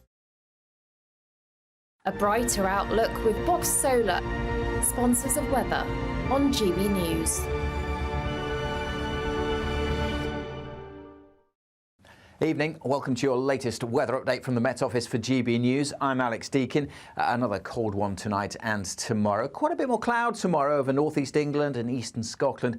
Sunny skies definitely in the south. High pressure is still dominating our weather. Close to the centre of this high, we've seen some stubborn fog patches. The breeze coming around the high, bringing in a bit more cloud over northeast England and eastern Scotland during the night. Just maybe one or two showers here and there as well. They'll be pretty light, pretty well scattered, and they will be of rain, maybe a little bit of snow on the hills. Further south, it's generally just dry and clear and cold. Temperatures down to -1, -2, even in towns and cities, and feeling colder with that wind, which will be a feature of the weather tomorrow, as it will be over northeast England and eastern Scotland.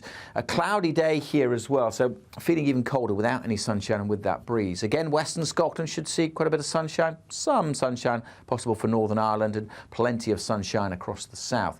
Still one or two scattered showers coming in, and where it is cloudier with a stronger wind, even though temperatures are a little higher tomorrow, it'll probably feel colder, mostly 5 or 6 Celsius, so still below average for the time of year. Another frosty one in the south on Wednesday night and Thursday morning, but again here generally fine and sunny. For most, again, Thursday's looking dry. Again, there's quite a bit of cloud at times in northeast England and eastern Scotland. Temperatures at 6s and 7s, so feeling cold once more, particularly in the east, with a brisk, chilly wind. That warm feeling inside from Box. Join us every night on GB News at 11 p.m. for Headliners, which is 3 top comedians going through the next day's news stories, which is exactly what you need, because when the establishment has gone crazy, you need some craziness to make sense of it. Headliners. You don't have to bother reading the newspaper. We've got it covered for you. Every night at 11 p.m. and repeated every morning at 5 a.m. We won't send you to sleep like some of the other paper review shows out there. So join us 11 p.m. every night on GB News. The People's Channel, Britain's news channel. I think the most exciting bit for me is talking to people. People who I think are ignored often by the major news channels. We're going to give news they want to hear. There's a voice there that needs to be heard. I think there's a chance here for a diversity of opinion to be expressed, which you don't find elsewhere. It's really exciting. We don't hold back. We're free to say how decisions that are taken here affect us all around the country. Only on GB News, the People's Channel, Britain's news channel. I'm Michelle Dewberry, and I'm not here to tell you what to think. I'd much rather hear what you have to say. So send in your opinions to gbviews@gbnews.com. Keep them clean, and you never know, I might read them out. With my panel here on Jubes & Co, we debate, we get stuck into the issues of the day on a show where all views are welcome, especially yours. GB News, the People's Channel, Britain's news channel. In the GB Newsroom, we bring you the news as it happens. With our team of dedicated journalists across the UK, we're ready to give you accurate reporting every day. When the news breaks, we'll be there with bulletins on GB News, the People's Channel,